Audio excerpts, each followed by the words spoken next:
నేను మళ్ళీ మధ్యలో చెప్పడం మర్చిపోతానేమో. ఒక ముఖ్యమైన విషయం కాబట్టి బాగా జ్ఞాపకంలో ఉంచుకోండి. రేపు ఉదయం త్యాగరాజస్వామి ఆరాధనోత్సవాలు. చాలా పరమ పవిత్రమైనటువంటి రోజు. అందున విశేషించి ఆదివారం నాడు వచ్చింది కాబట్టి అటువంటి ఆరాధనోత్సవాలలో పాల్గొనడం మనుష్య జన్మకున్నటువంటి ప్రధాన బాధ్యతలలో ఒకటి. కాబట్టి రేపు తప్పకుండా మీరందరూ సావకాశం చేసుకుని ఇక్కడికి వస్తే ఉదయం బస్సు ఉంటుంది. ఆ బస్సులో స్వామివారి గణపతి దేవాలయానికి వచ్చి అక్కడి నుంచి నగర సంకీర్తనలో రావచ్చు. లేదా అక్కడికి మా ఇల్లు దగ్గరండి అంటే గణపతి దేవాలయానికి వచ్చి అక్కడి నుంచి నగర సంకీర్తనలో అయ్యప్ప స్వామి దేవాలయానికి వస్తే త్యాగరాజస్వామి వారికి అభిషేకాదులు జరుగుతాయి. తదనంతరం నా ప్రవచనం ఉంటుంది. తర్వాత స్వామివారికి పంచరత్న సేవ ఉంటుంది. చక్కగా ఈ కార్యక్రమంలో అందరూ పాల్గొని మనుష్య జన్మకి సార్థకత కల్పించుకునేదరుగాక. హరి ఓం. నిన్నటి రోజున చంపకాశోక పున్నాగ సౌగంధికల సత్కచ అన్న నామం గురించి మీకు కొంత వివరణ చేసి ఉన్నాను. కొంత అంటే మళ్ళీ మొదలు పెడతావా అని అనుకోకండి, ఇంక అక్కడతో పూర్తి అయిపోయినట్టే. ఇవాళ కురువిందమణి శ్రేణి కనత్కోటీరమండిత, ఇది కూడా 16 అక్షరాలతో కూడినటువంటి నామమే. దీన్ని కూడా మధ్యలో విరవడం కానీ మధ్యలో ఆపడం కానీ చేయకూడదు, పూర్తిగానే చదవవలసి ఉంటుంది. కురువిందమణి శ్రేణి కనత్కోటీరమండిత. మీరు ఈ నామం గురించి వినే ముందు ఒక చిన్న విషయాన్ని ప్రయత్నం చేయండి వినడానికి. తల మీద పెట్టుకునేటటువంటి ఆభరణములు కొన్ని ఉంటాయి. ఎందుకని అంటే అసలు శాస్త్ర ప్రకారం అయితే ఏమిటంటే తల పాగా అని ఒకటి చుట్టుకుని ఉండాలి. అందున పండితుడైనటువంటి వాడు తప్పకుండా తలపాగా చుట్టుకుని ఉంటారు. అది ఒక లక్షణం. అందుకే నా కుండలి, నా మకుటి, నా స్రగ్వి, నాల్పభోగవాన్ అంటారు రామాయణం బాలకాండలో వాల్మీకి మహర్షి. అందుకే అసలు పండిత సత్కారము అంటే ఏంటంటే ఒక తలపాగా ఒకటి చుడతారు.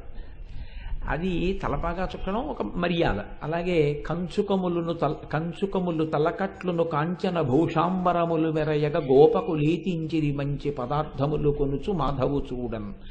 పెద్దవాళ్ళ దగ్గరికి వెళ్ళినప్పుడు తలపాగా చుట్టుకుని వెళ్తారు. అలాగే ఈశ్వర సన్నిధానంలోకి వెళ్ళి నమస్కారం చేసేటప్పుడు అవన్నీ తీసేసి నమస్కారం చేస్తారు. అది ఒక మర్యాద. అలాగే సర్వేంద్రియాణం నయనం ప్రధానం సర్వస్య గాత్రస్య శిరప్రధానం. ఇంద్రియములన్నింటిలో కన్ను చాలా గొప్పది, అవయవములన్నిటిలో తల చాలా గొప్పది. కాబట్టి తలని రక్షించుకోవలసి ఉంటుంది. ఈశ్వరుడు అందుకే తలకి పెట్టినంత రక్షణ కవచాన్ని బహుశः దీనికి పెట్టలేదు. ఒక్క మెదడిస్తేనే ప్రపంచాన్ని తినేస్తున్నాడు. 2 కళ్ళు ఇద్దాం, 2 ముక్కు కన్నాలు ఇద్దాం కానీ మెదడొక్కటి ఇద్దామని ఒక మెదడే ఇచ్చాడు. కానీ ఆ ఒక్క మెదడిని ఎంత జాగ్రత్త చేశాడంటే బ్రహ్మాండమైన పింకొకటి పెట్టాడు, కపాలం. దీని మీద మళ్ళీ జుత్తు పెట్టాడు. అది కూడా రక్షణ కోసమనే ఈశ్వరుడు యొక్క నిర్ణయం. ఇన్నిటిని ఏర్పాటు చేసి భగవానుడు ఈ తలలోనే జ్ఞానేంద్రియములు ఎక్కువగా ఉంటాయి. పడుకున్నటువంటి వాడు పరుపు లేకపోయినా పర్వాలేదు కానీ తలగడా ఒకటి ఇప్పించండి చాలంటాడు. అందుకని తల కింద తలగడా పెట్టుకుని పడుకుంటాం. సమానత్వం అన్నది బహుశः తల దగ్గర కుదరదనుకుంటాను నేను. అసలు సమానత్వం అంటారు కానీ అన్ని వేళలా సమానత్వాలు ఎలా కుదురుతాయండి? రైలు ఎడుతుంటే బస్సుకి సమానత్వం అండి గేట్ వేయిద్దంటే, రైలు వెళ్ళేటప్పుడు గేట్ వేసి తీరుతారు. సమానత్వం ఎలా కుదురుతుంది? ఇంకా ఎప్పుడూ ఉంటుంది లోకంలో. అదొక అర్ధరహితమైన సిద్ధాంతం. ఎప్పుడూ అలా సమానత్వం అనేది అన్ని వేళలా అన్ని విషయాల యందు తీసుకురావడం కుదరని పని. కాబట్టి తల అనబడేటటువంటి దానికి ఒక ప్రత్యేకమైన గౌరవం ఉంటుంది. కాబట్టి దాని కింద ఒక తలగడా పెడుతూ ఉంటాం. సర్వస్య గాత్రస్య శిరప్రధానం. ఈ తలని రక్షించుకోవడానికి ఒక టోపీ అనబడేటటువంటి దాన్ని ఒకటి ఈ మధ్య కాలంలో వాడడం అన్నది అలవాటు. అది వైదిక సంప్రదాయంలో, భారతీయ సంప్రదాయంలోని కాదు టోపీ పెట్టుకోవడం అన్నది. సూటు, బూటు, హ్యాటు అనేటటువంటి 3 పాశ్చాత్యుల యొక్క సంప్రదాయం. కాబట్టి అది మన దానిలోనిది కాదు. కానీ తేలికైనవన్నీ పట్టుకోవడం మనకు అలవాటు అయిపోయి వైదిక సంస్కృతిని పక్కన పెట్టుకోవడానికి అలవాటు పడిపోయిన వాళ్ళం కాబట్టి తలపాగా పక్కన పెట్టి టోపీలు పెట్టుకుంటున్నాం.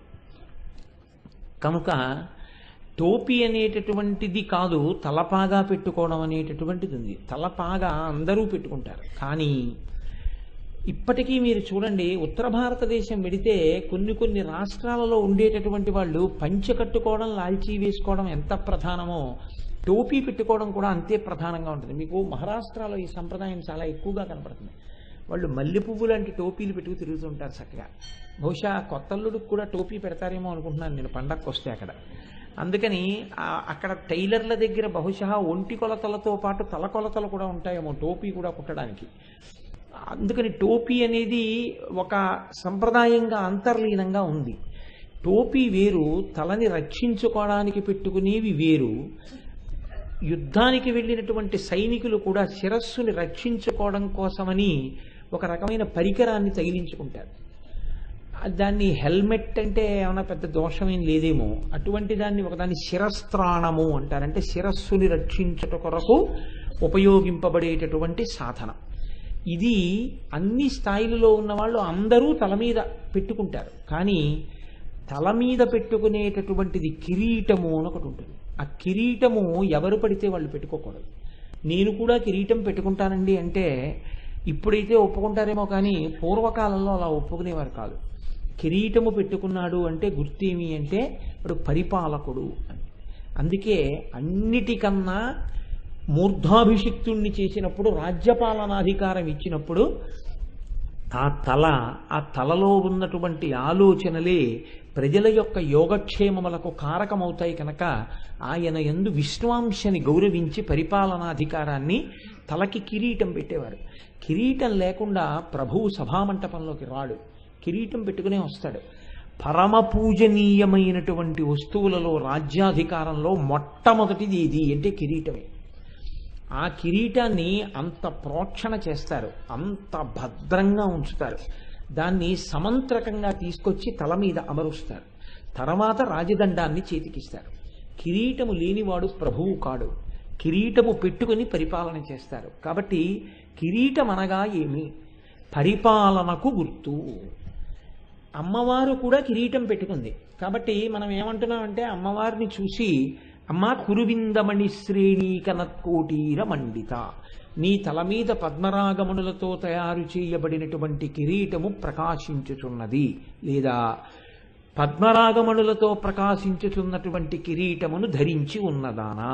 మీరొక్కటి ఆలోచించండి, పద్మరాగమణులతో కూడిన కిరీటం అమ్మవారు పెట్టుకుంటే మీకు ఒరిగేది ఏమైనా ఉందా? ఆవిడ పద్మరాగమణులతో కూడిన కిరీటమును పెట్టుకున్నది అని మీరు నామం చెప్పారనుకోండి, దీనివల్ల మీకు ఏమైనా ప్రయోజనం ఉంటుందా? లేకపోతే ఆవిడ పెట్టుకుందని మీరు గుర్తించారా? ఇది ఎలా ఉంటుందంటే, ఇప్పుడు డాబ్ అని ఒకటి ఉంటుంది లోకంలో, అది నాకు ఇది ఉంది అని అవతలవాడు గమనించాలని ఒక తాపత్రయం ఉంటుంది. ఆయన ఒక కొత్త ఉంగరం చేయించుకున్నాడు అనుకోండి, మీరు గమనించకపోతే అవసరం ఉన్నా లేకపోయినా ఇలా ఇలా అంటాడు. అంటే ఏంటంటే ఆఖరికి ఉంగరం చేయించుకున్నారంటే బావగారు అనాలి, అన్న తర్వాత అప్పుడు మామూలుగా ఉంటాడు, ఉంచుతాడు చెయ్యి. అలా మీరు గమనించాలి అని తన డాబు వ్యక్తం అవడానికి చేసేటటువంటి పరిశ్రమ అది. ఆవిడ కిరీటం పెట్టుకుంది అని మీరు చెప్పడం, ఆ కిరీటంలో పద్మరాగమణులు ఉన్నాయని మీరు చెప్పడం, ఆవిడ పెట్టుకున్నటువంటి కిరీటము యొక్క గొప్పతనాన్ని చెప్పడమా? అంతకన్నా అందులో మీకేదైనా ప్రయోజనం ఉందని వసిన్యాది దేవతల చేత అమ్మవారు చెప్పించిందా? ఈ కోణంలో మీరు పరిశీలనం చెయ్యనప్పుడు మీకు ఆ నామం వలన ఉత్తర క్షణంలో ఒరిగేటటువంటి ప్రయోజనం ఏమీ ఉండదు. ఏదో నామం చెప్పట్లేదా అంటే నామం చెప్తున్నారా, నామం చదువుతున్నారంతే. కానీ మీరు కొంచెం జాగ్రత్తగా ఆలోచన చేస్తే పరిపాలన అన్న మాటలో హద్దు నిర్ణయము అన్నది ఒకటి ఉంటుంది.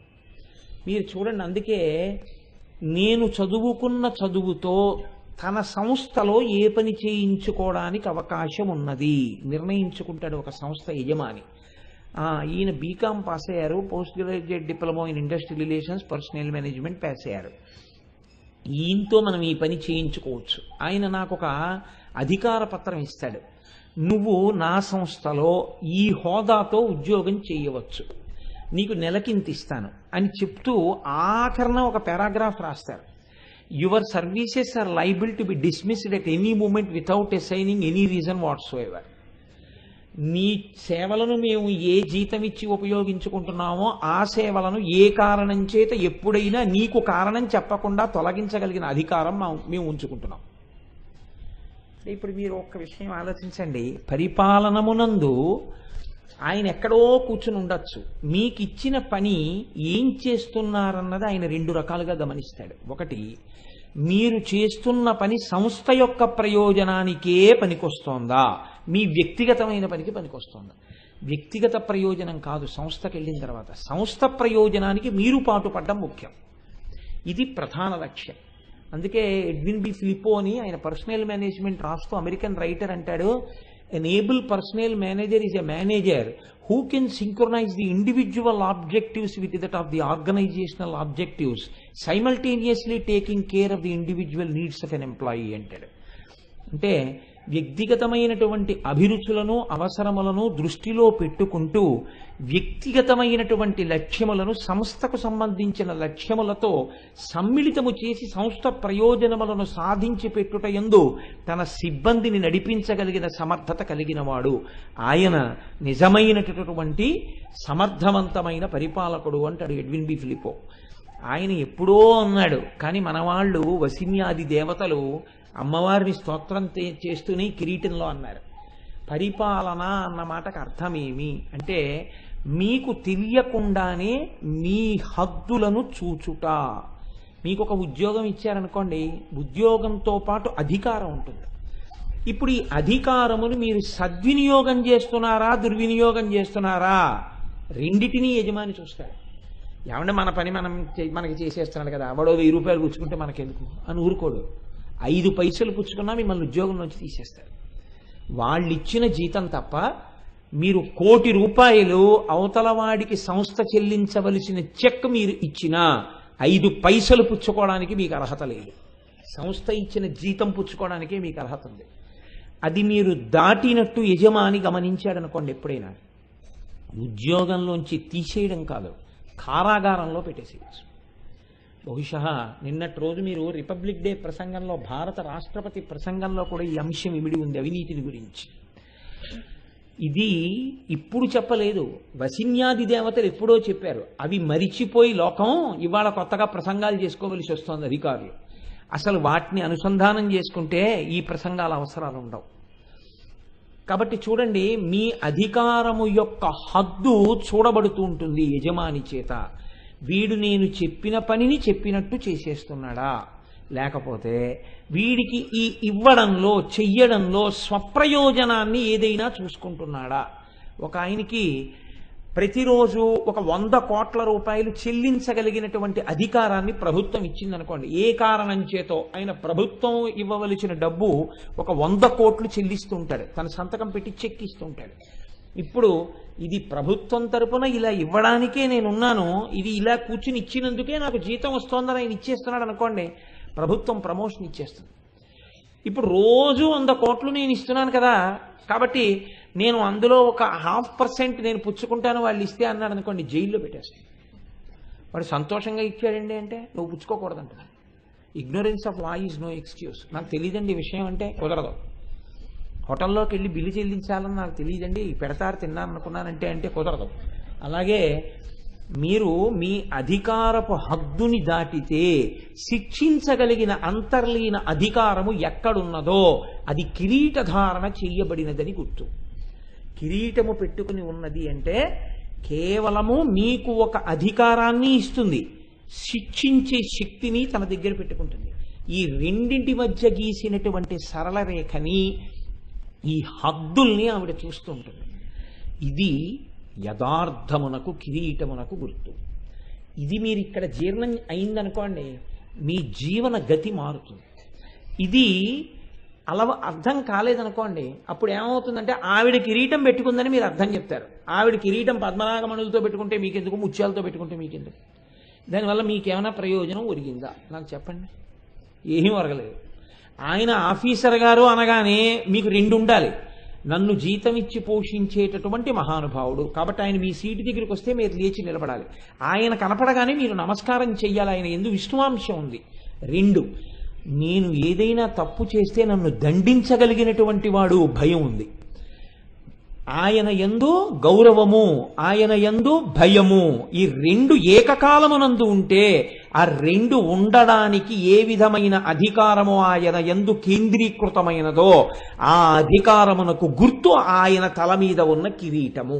ఈనాడైతే ఆయన యొక్క సంతకము, ఆయన సంతకం కింద ఉన్న స్టాంపు.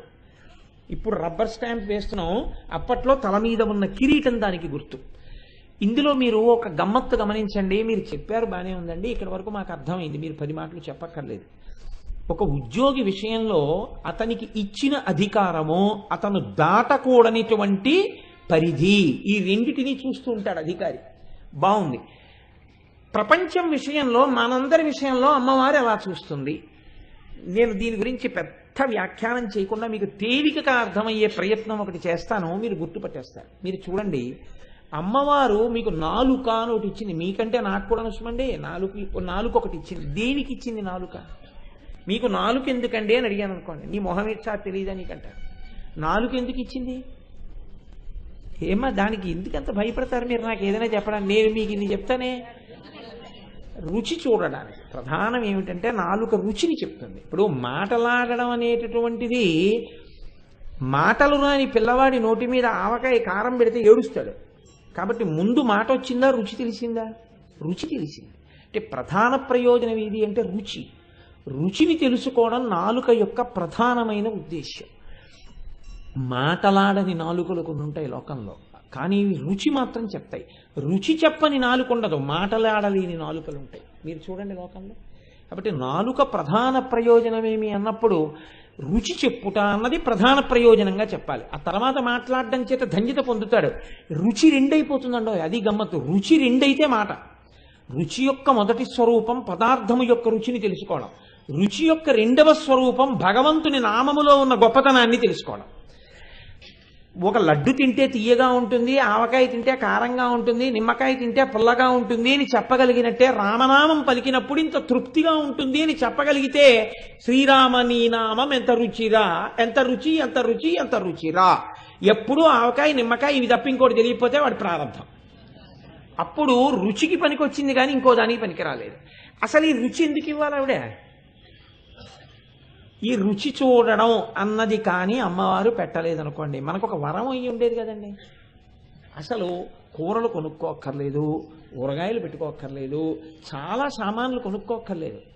హాయిగా ఆడవాళ్ళకి ఎంత సుఖంగా ఉండేదో ఇలా ఉడికించి అక్కడ పెట్టేస్తే చాలు, తినేసేయచ్చు చక్కగాను. రుచి తెలియదు కదా, తినేద్దాం. రుచి ఎందుకు పెట్టింది ఆవిడ? మీరు బాగా గమనించండి. పడిశం పడుతోంది అనుకోండి, డాక్టర్ గారు అంటారు కొంచెం పుల్లటివి తినండి, విటమిన్ సి ఉంటుందంటారు. ఇప్పుడు విటమిన్ సి పుల్లటి పదార్థంలో ఉన్నది అని పులుపు అన్నది మీకు ఎవరి వల్ల తెలుస్తుంది? నాలుక వల్లే తెలుస్తుంది. ఏ పదార్థమునందు ఏ పోషక శక్తి ఉన్నది అన్నదాన్ని, పోషక శక్తిని రుచి ద్వారా చెప్తారు. ఏమంటే మీకు జీర్ణశక్తి కొంచెం తగ్గింది, పాలు తాగండి, కమ్మటివి తినండి అంటారు.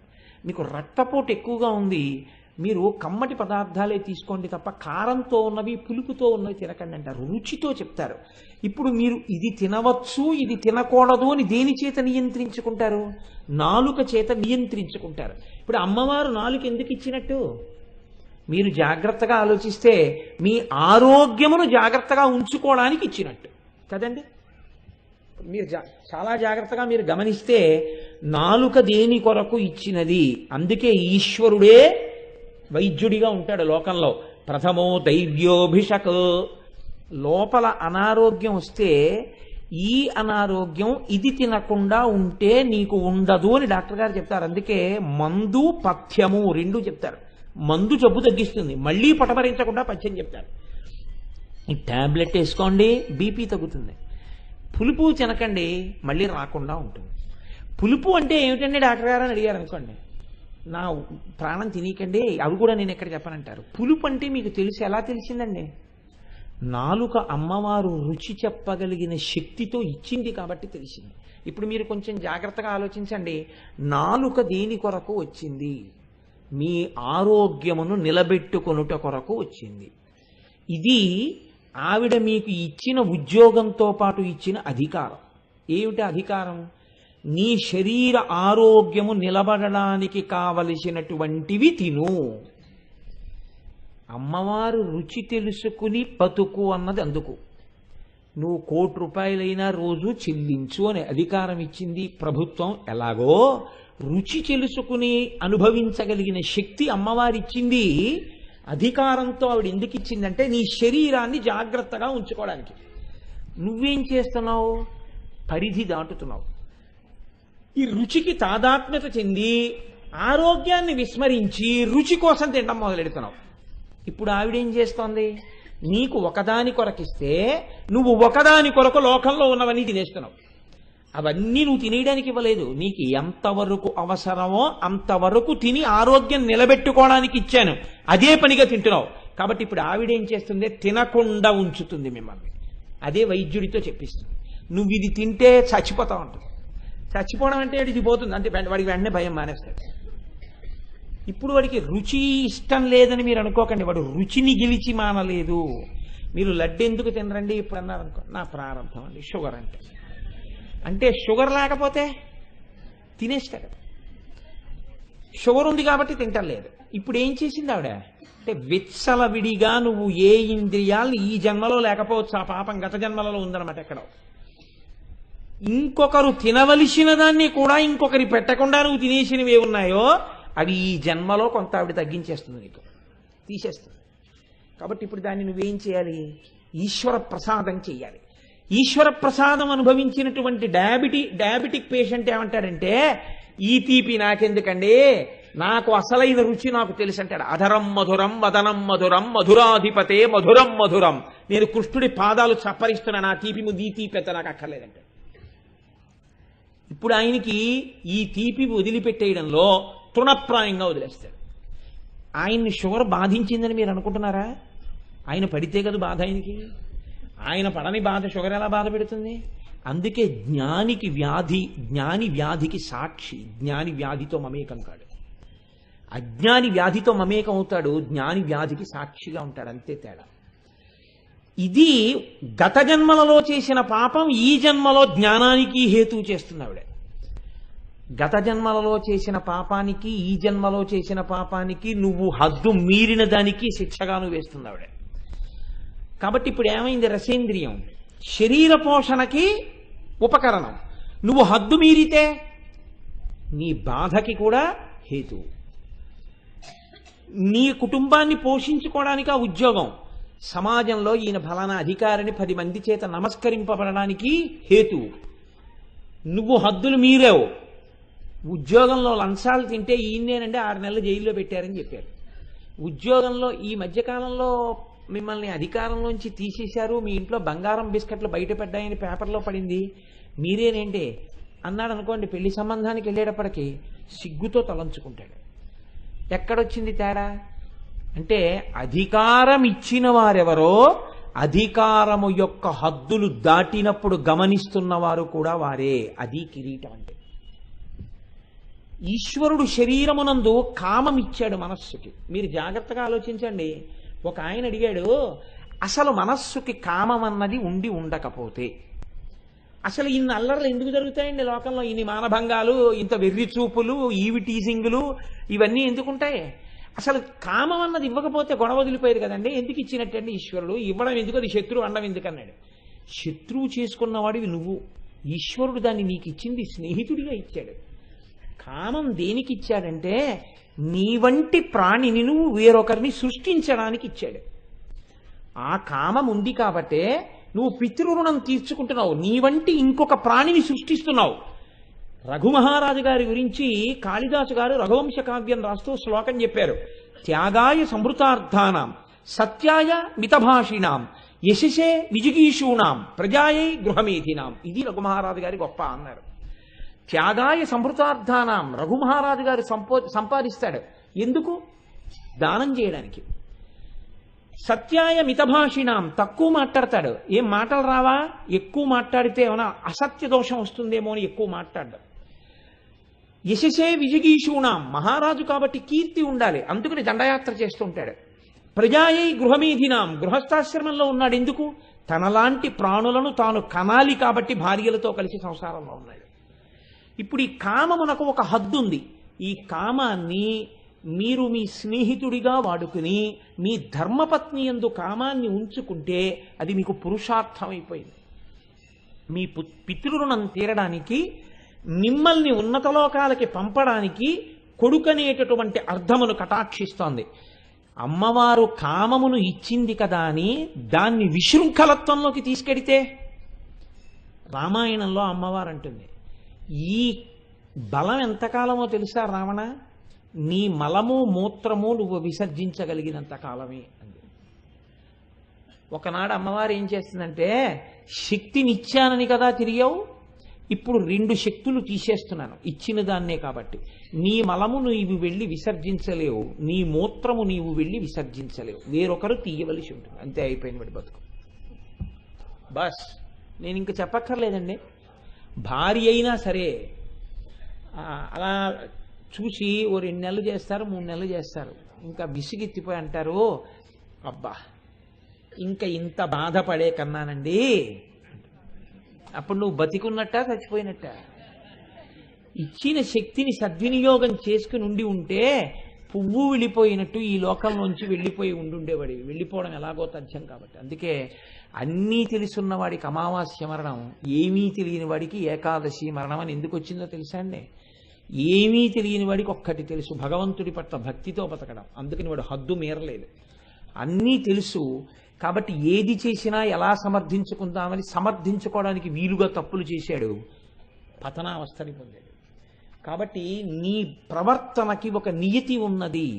నీకు ఏది ఇయ్యబడినా అందులో అమ్మవారి అనుగ్రహాన్ని నువ్వు ఎంతవరకు వాడుకోవచ్చో తెలుసుకుని వాడుకో.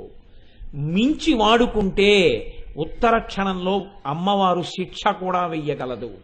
ఎలా వెయ్యగలదో, కనత్కోటి రమండిత, కిరీటం పెట్టుకుంది, ఖబర్దార్ ఏమనుకుంటున్నావో, ఆవిడికి అన్నీ తెలుసు. ఏమండి, కిరీటం పెట్టుకుని ఎక్కడో కూర్చుంది కదా, ఇక్కడనే చేసేవి ఎలా తెలుసు? చిత్రంగా ప్రతి చోట కూర్చుని గుప్తంగా రాసుకుంటూనే ఉంది. కాబట్టి ఆవిడే చిత్రగుప్తుడు. నువ్వు మనసుతో ఏం చేస్తున్నావో కూడా ఆవిడికి తెలుసు, ఎంత నిజాయితీగా ఉంటున్నావో ఆవిడికి తెలుసు. పై వాళ్ళకి తెలియకపోవచ్చు, ఆవిడ అన్నీ రాస్తుంటుంది, ఏది వదిలిపెట్టదు, చక్కగా వేస్తుంది శిక్ష. వేసినప్పుడు బాధపడతావు. కాబట్టి ఇచ్చినది నువ్వు సంతోషించడానికే ఇచ్చింది, నువ్వు సుఖపడడానికే ఇచ్చింది. ఆవిడ ఉద్దేశ్యం నువ్వు సుఖపడాలని, అమ్మ వండింది నువ్వు తినాలని, నీకు ఇచ్చింది నువ్వు అనుభవించాలని. కానీ ఒక నియమంలో అనుభవించమని ఇచ్చింది. దేనికైనా ఒక నియతి ఉంది. నియతి దాటిన తరువాత ఇక అనుభవించకూడదు. అందుకే సనాతన ధర్మంలో మీరు గమనించి ఉంటారు, ఒక గొప్ప స్థితి ఒకటి ఉంటుంది, వానప్రస్థము అని ఒకటి ఉంటుంది. ఆ వానప్రస్థము ఒక వయసు వచ్చేసిన తర్వాత, ఇంకా మనవడు పుట్టేశాడు అనుకోండి, మనవడు పుట్టేసిన తర్వాత ఇంకా బీరువా తాళాలు, నేషనల్ సేవింగ్ సర్టిఫికెట్లు, ఎఫ్డిఆర్లు మెచ్యూర్ అవడాలు, ఈ పాపిష్టి గోలంతా పెట్టుకోకూడదు. అన్నీ ఇచ్చేసి వానప్రస్థమని నువ్వు ఎక్కడికో వెళ్ళిపోలేకపోతే కొడుకున్న చోట హాయిగా నువ్వు ఒక్క గది కట్టుకొని, కొడుకున్న చోటుకి కూడా వెళ్ళలేరు కొంతమంది. ఎందుకు వెళ్ళలేరు? ఖచ్చితంగా అభిజాత్యవి. కొడుకు ఎలా ఉన్నా నువ్వు సర్దుకోవచ్చు, నీ మనసును నువ్వు సంస్కరించుకుని ఉండి ఉంటే. సర్దుకోలేకే నువ్వు వెళ్ళలేకపోతున్నావు. అందుకే చూడండి, నీవు వానప్రస్థమనగా నీ శరీరం ఉడిగిపోతున్నప్పుడు ప్రశాంతమైన చోటికి వెళ్ళిపోయి అన్నిటినీ విడిచిపెట్టి శరీరం నిలబడడానికి కావలసిన పదార్థాన్ని స్వీకరించాలి. రుచితో సంబంధం ఉండదు ఇంకప్పుడు. అందుకే పెద్దలకు అన్నం వడ్డించి ఎలా ఉంది అని అడగకూడదు. ఇది ఎలా ఉందండి, ఎలా ఉందండి, ఎలా ఉందండి అని ఎప్పుడు అడగకూడదు. మహాపచారం అది. వడ్డించి విడిచిపెట్టడమే. పరిశేచనం చేశారనుకోండి, అది ప్రసాదం. ప్రసాదం మీరు ఈశ్వరుడికి పెడితే ఈశ్వరుడు తిన్నాడు. అందులో ఉప్పు ఉందో కారం ఉందో. నువ్వు కూడా అంతే, ప్రసాదాన్ని అలాగే తినాలి. పూర్వకాలంలో అందుకే పెద్దలు భోజనం చేయడం అంటే తమలపాకుల్ని లవంగ మొగ్గలతో కుట్టుకుని చేసేవారు. చేస్తే అందులో పదార్థాన్ని వడ్డిస్తే అంతా అయిపోయిన తర్వాత ఆ తమలపాకులు లవంగ మొగ్గలతో కూడినటువంటి దాన్ని మడత వేసేసి నోట్లో పెట్టుకుని లేచిపోయేవారు. అది ఈశ్వరుడు యొక్క శేష పాత్ర. దాన్ని ఎక్కడ పారేస్తారు మీరు? ఈశ్వరుడు భోజనం చేసిన పాత్ర మీరు నైవేద్యం పెట్టింది. అందుకని లవంగ మొగ్గలతో కుట్టిన తమలపాకుల విస్తళ్లలో పెద్దలు పూర్వం భోజనం తీసుకునేవారు. అది వాళ్ళ జీవితాల్లో అలా అనుష్ఠించారు. అంత భగవన్మయం చేసుకుంటారు. ఒక స్థితికి వెళ్ళిపోయిన తరువాత అడుగు తీసి అడుగు వేస్తే ఈశ్వరానుసంధానం చేసుకుంటారు జీవితాన్ని. అది రావాలి. సాలెపురుగు తన నోటి నుంచి వచ్చిన దారణతో గూడు కట్టుకున్నట్టు నిరంతరం మనసులో భగవంతుడి గురించిన జరిగినటువంటి స్మరణల చేత అల్లుకుంటారు తన జీవితాన్ని. ఇలా అల్లుకోగలిగినటువంటి శక్తి పెంచుకొని పరమతృప్తితో జీవనాన్ని చేస్తూ ఉంటారు. ప్రయత్నపూర్వకంగా నువ్వు అటువంటి దిశ వైపుకి అడుగులు వెయ్యాలి. అంతేకాని ఇంకా అన్నీ పట్టుకుని వెంపర్లాడిపోతే దానివలన ప్రయోజనం ఏముంటుంది అంటే మళ్ళీ భోషాణం కింద తేలో గోడ మీద బల్లో అయిపోతావు, తప్పించి ఉపయోగం ఏమి ఉండదు. నేను ఈ రెండు మాటలు వాడడానికి కారణం ఏమిటో మీరు మార్కండేయ పురాణం చదివితే అర్థమవుతుంది. ఇంతకన్నా నేను చెప్పను, ఎందుకంటే ఇప్పుడు మళ్ళీ చెప్తే ఆ మార్కండేయ పురాణానికి వెడితే జన్మ పునర్జన్మ ఈ అల్లరి అంతా మొదలెట్టానంటే ఎప్పటికవుతాయి ఇవన్నీ. కాబట్టి చాలు. అయితే మరి ఏమండి మీరు చెప్పింది బాగుంది, ఈ హద్దు తెలిస్తే ప్రయోజనం ఏమిటి? తెలుసుకున్నాం. అయితే అమ్మవారు కామం ఇచ్చినది, అది తన ధర్మపత్ని యందు కామంతో ఉండడం దోషం కాదు. నా భార్య యందు నాకు కామం ఉంటే దోషము అని పిలవకూడదు. అది శాస్త్రం అంగీకరించింది. నేను అగ్నిసాక్షిగా చెప్పాను, ధర్మేచ అర్ధేచ కామేచ నాతిచరామి, ఈమెను నేను అతిక్రమించనని చెప్పాను. కానీ ఈ కామము వేరొక స్త్రీ యందు నాకు ఉండకూడదు. ఎవరైనా కావచ్చు, వయస్సుతో సంబంధం లేదు. ఎవరినైనా గురువుగారు అని నన్ను పిలిచారనుకోండి, వెంటనే నేను వాళ్ళలో ఎవరిని చూడాలంటే నా కూతుర్నే చూస్తానంతే. ఆమె ఎంత వయస్సు నాకు అనవసరం, ఆవిడ నా కూతురు. నా బిడ్డ ఎలా ఉంటుందో ఆమె యందు నేను ఆ భావనతోనే ఉంటాను, అంత మనసు విశాల హృదయంతో. నా పిల్ల అల్లరిని, నా పిల్ల మాటల్ని వాళ్ళల్లో చూస్తే అంత ఉదారంగా, అంత సంతోషంగా వాళ్ళతో ఉంటాం అంతే. అంతకు తప్ప ఇంకొక ఉద్దేశ్యం నీ మనసులో రాకూడదు. దానికి విరుగుడు ఒక్కటే చెప్పింది శాస్త్రం, తల్లిగానన్నా భావన చేయి, నిన్ను తండ్రిగానన్నా భావన చేసుకో, అంతే. విరిగిపోతుంది కామం, దాని చేత ఉద్ధరింపబడతావు. అయితే బాగుంది, నిజమే. కామమునకు హద్దులో వాడుకోవడం చెప్పారు, నాలుకని హద్దులో వాడుకోవడం చెప్పారు. ఇలా హద్దులను శాస్త్రం నిర్ణయం చేస్తుంది. ఇప్పుడు నేను అన్నింటినీ చెప్పుకుంటూ వచ్చాను అనుకోండి, మళ్ళీ అది అవదు. వచ్చిన నా బాధ ఏమిటంటే అసలు నేను ఈ లలితా సహస్రంలో 10 నామాలు చెప్తానా అని బెంగొస్తుంది నాకు. అందుకని ఇప్పుడు ఈ హద్దు మీరు తెలుసుకుంటే ఏమవుతుందంటే ఉద్ధరింపబడతారు. హద్దు దాటిపోయారనుకోండి పతనం అయిపోకుండా హద్దు తెలుసుకుని ఏం తినాలో అది శరీరాన్ని పోషించుకోవడానికి తింటున్నాం. అయితే మోక్షం వచ్చేసిందండి. చాలా సాత్విక ఆహారం తీసుకుంటాడు, మితాహారం తీసుకుంటాడు, భగవదర్పితమైన ఆహారాన్ని తీసుకుంటాడు, నాలుక కోసం తినడు, శరీరాన్ని ఆరోగ్యంగా ఉంచుకోవడం కోసం తింటాడు. దీనివల్ల మోక్షం వచ్చిందా అని అడిగారు. ఒక్కనాటికి రాదు అని చెప్పింది శాస్త్రం. ఒక్కనాటికి రాదు. నిన్ను శరీరాన్ని ఆరోగ్యంగా ఉంచుకోమని చెప్పినది ఆరోగ్యంగా శరీరం ఎప్పుడూ ఉండిపోతుందని కాదు. 1,000,000 మంది వైద్యులు కూడి వచ్చిన కాని మరణమయ్యడి వ్యాధి మాన్పలేరు. శరీరం వెళ్ళిపోవడానికి ఒక మార్గాన్ని ఎప్పుడప్పుడు వెతుక్కుంటుందంతే. జర్జరీభూతమైపోతుంది, జీర్ణావస్థ వస్తుంది, శిథిలమవుతుంది ఒక రోజున. నువ్వు ఏం చెయ్యి, ఎంత జాగ్రత్తగా తినో ఆ రోజున ఆ కాలంలో శరీరము పడిపోవలసిందే, పతనమవుతుంది. మరి ఎందుకండి ఇంకా ఆరోగ్యం? ఇక్కడ చెప్పింది ప్రయోజనాన్ని. ఈ ప్రయోజనం వైపుకి నువ్వు అడుగులు వెయ్యడానికి కిరీటం వచ్చింది. ఏమిటా ప్రయోజనం అంటే, నువ్వన్నా ఉట్టి కొట్టేవాడిని నీ మీదన్నా ఎక్కించుకో. అదేమిటండి మళ్ళీ ఇదో కొత్త మాట అట్టుకొచ్చారు మీరు అనుకోకండి, మీకు అర్థం అవడానికే నేను ఈ ప్రయత్నం. నువ్వు ఈశ్వరుణ్ణి చేరుకోవాలి ఆరోగ్యంతో. నీకు ఆరోగ్యం లేదు, నువ్వేం చేస్తావు? ఈశ్వరార్చన. నీకు ఆరోగ్యం లేదు, నువ్వేమిటి చేస్తావు? ప్రదక్షిణం. నీకు ఆరోగ్యం లేదు, నువ్వేం చేస్తావు? తీర్థయాత్ర. నీకు ఆరోగ్యం లేదు, నువ్వేం వింటావు? ప్రవచనం. నీకు ఆరోగ్యం లేదు, నువ్వెవరికి ఏం చెప్తావు? నీకు అసలు కూర్చోలేవు, నువ్వేం మంత్రానుష్ఠానం చేస్తావు? ఇవి చెయ్యడానికి ఆరోగ్యం, ఇవి చెయ్యకుండా ఆరోగ్యం. అర్థం లేనటువంటి, ప్రయోజనం లేనటువంటి బతుకుట అంతే. ఎందుకు అది అంటే, రేపటి రోజున కూడా ప్రకృతిలో కొంత పదార్థం తినడానికి కొంత శక్తిని దాచుకున్నాడు అంతే. అంత స్థాయిలోనే పనికొస్తుంది. ఆరోగ్యము ఎప్పుడూ భగవదుపాసనకి హేతువుగా శాస్త్రం నిర్ణయించింది తప్ప ఆరోగ్యము ఆరోగ్య స్థాయిలో నిర్ణయించలేదు. అందుకే ఋషులు యోగా చేస్తారు. ఋషులు యోగా ఎందుకు చేస్తారో తెలుసా అండి? తపస్సుకి సాధనంగా శరీరాన్ని సిద్ధం చేసుకోవడానికి. ఇలా కూర్చుంటే అలాగే కూర్చోవాలి. మా దొరగారు కూర్చున్నారనుకోండి, ఎంతసేపు అయినా ఇలా కూర్చుంటారు. ఒక 6 గంటలు దొరగారు కూర్చోండి అన్నాం అనుకోండి, వెంటనే మోకాళ్ళు మడతేసేసి కూర్చున్నారంటే ఒక 6 గంటలు అలా కూర్చుంటారు. అలా కూర్చోవడం వల్ల దొరగారికి ఏమొచ్చింది అంటే, చక్కగా పొద్దున్నే వేప చెట్టు కింద ఓ కుర్చీ వేసి కూర్చున్నారంటే కారే రానివ్వండి, ఇంకోటే రానివ్వండి, ఆయనకు అనవసరం. 10 వరకు హాయిగా అలా ఏదో చదువుకుంటూ కూర్చోగలుగుతున్నారు. ఆ ఆరోగ్యం నిలబెట్టుకోలేనటువంటి వాళ్ళు ఏమయ్యారు? అలా కూర్చుని వాళ్ళ చదువుకుందాం అంటే అవకాశం లేదు. అందుకు ఆరోగ్యం ఈశ్వరుణ్ణి చేరడానికి ప్రయోజనంగా నువ్వు నిలబెట్టుకోవాలి ఆ హద్దుని. అందుకు కాకుండా ఆరోగ్యం ఉందనుకోండి, ఉత్తినే నేను అయ్యి బాబోయ్ ఏమైనా అయిపోతుందేమో అని చాలా జాగ్రత్తగా ఉంటానండి, చాలా ఆరోగ్యంగా ఉంటానండి, రోజు న్యూరోబియాన్ ఇంజక్షన్లు చేయించుకుంటాను, 1,00,000 బి కాంప్లెక్స్లు తినేస్తాను, సీజనల్ ఫ్రూట్స్ అని తినేస్తుంటాను, ఓ వాకింగ్ చేసేస్తుంటాను, యోగా చేసేస్తుంటాను, దండీలు కొట్టేస్తుంటాను. దేని కొరకు? ఇంకోటి ఇబ్బంది పెట్టడానికి, నీ కండాలు చూపించి. ఎందుకది? అప్పుడు అది పనికిరాదు. దేనికి పనికి రావాలి? ఈశ్వరార్చనకి పనికి రావాలి, ఈశ్వరుణ్ణి చేరడానికి పనికి రావాలి. అలా చెయ్యగా చెయ్యగా చెయ్యగా శరీరం పనికి రాకుండా అయిపోయినప్పుడు మనస్సుతో చెయ్యడానికి సిద్ధపడిపోవాలి. అప్పుడు ఆ మనసు కుదురుకుని నిలబడిపోతే, మనసుతో ఆరాధన చేస్తుండగా నీ శరీరము పడిపోతే నువ్వు ఈశ్వరుణ్ణి చేరిపోతావు. ఈ హద్దులు తెలుసుకున్నవాడు ఈశ్వరుణ్ణి చేరుతున్నాడు. ఈ హద్దులు మీకు చెప్పడానికి ఆ కిరీటం. ఇప్పుడు ఇది తెలిసిందనుకోండి, ఆరోగ్యం ఉన్నవాడు, డబ్బున్నవాడు, అందమున్నవాడు, కూర్చోగలిగినవాడు, 4 మాటలు చెప్పగలిగినవాడు, 4 శ్లోకాలు రాయగలిగినవాడు, 4 మంత్రములు వల్లివేయగలిగినవాడు, 4 పూజలు చెయ్యగలిగినవాడు, ఇలా ఈశ్వరుడు ఒక్కొక్కరి యందు ఒక్కొక్క విభూతినిస్తాడు. మీరు చూడండి, మనం వెంకటాచల వైభవము అని ఒకటి చేశాం. వెంకటాచల వైభవం కోటేశ్వరారు చేశారా? వెంకటాచల వైభవం దొరగారు చేశారా? వెంకటాచల వైభవం గోపాలకృష్ణ గారు చేశారా?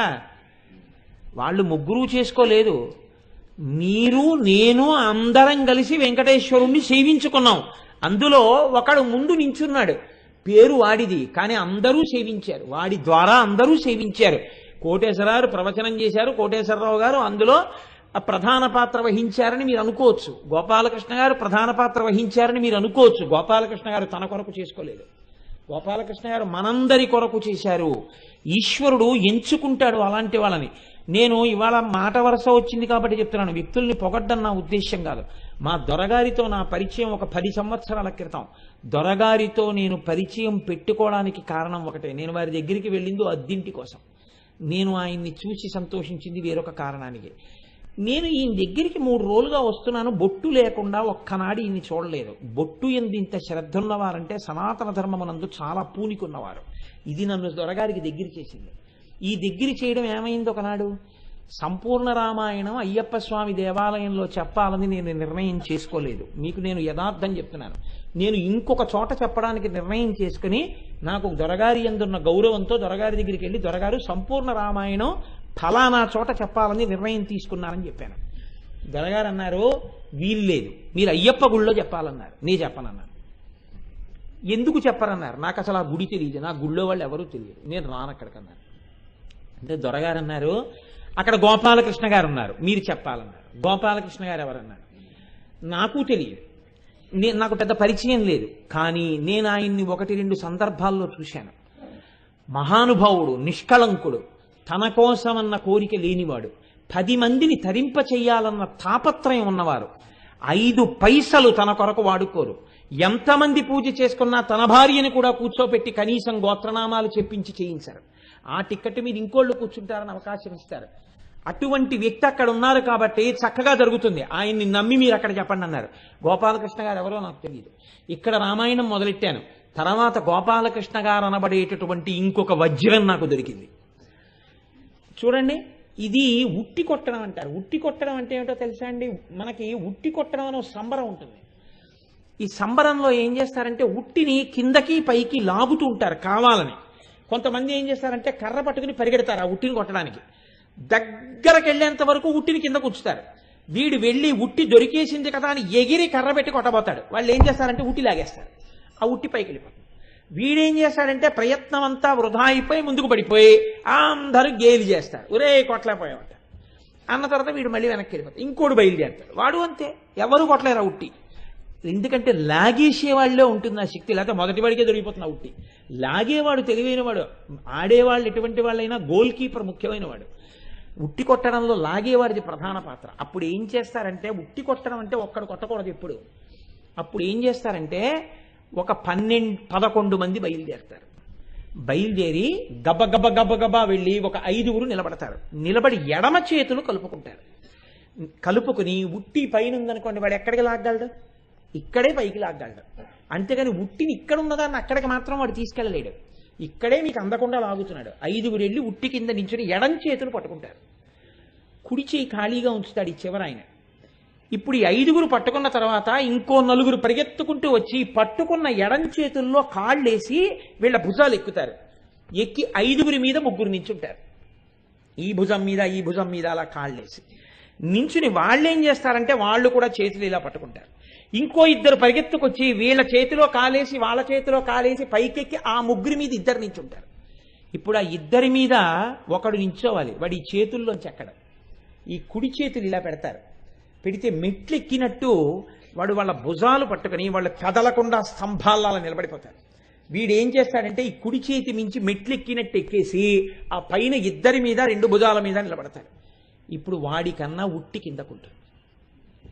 ఇప్పుడు వీడు ఎక్కగానే ఉట్టిని లాగిన వాడిని చూసి నవ్వుతారు అందరూ. ఇప్పుడు లాగే ఎక్కడికి లాగుతావా?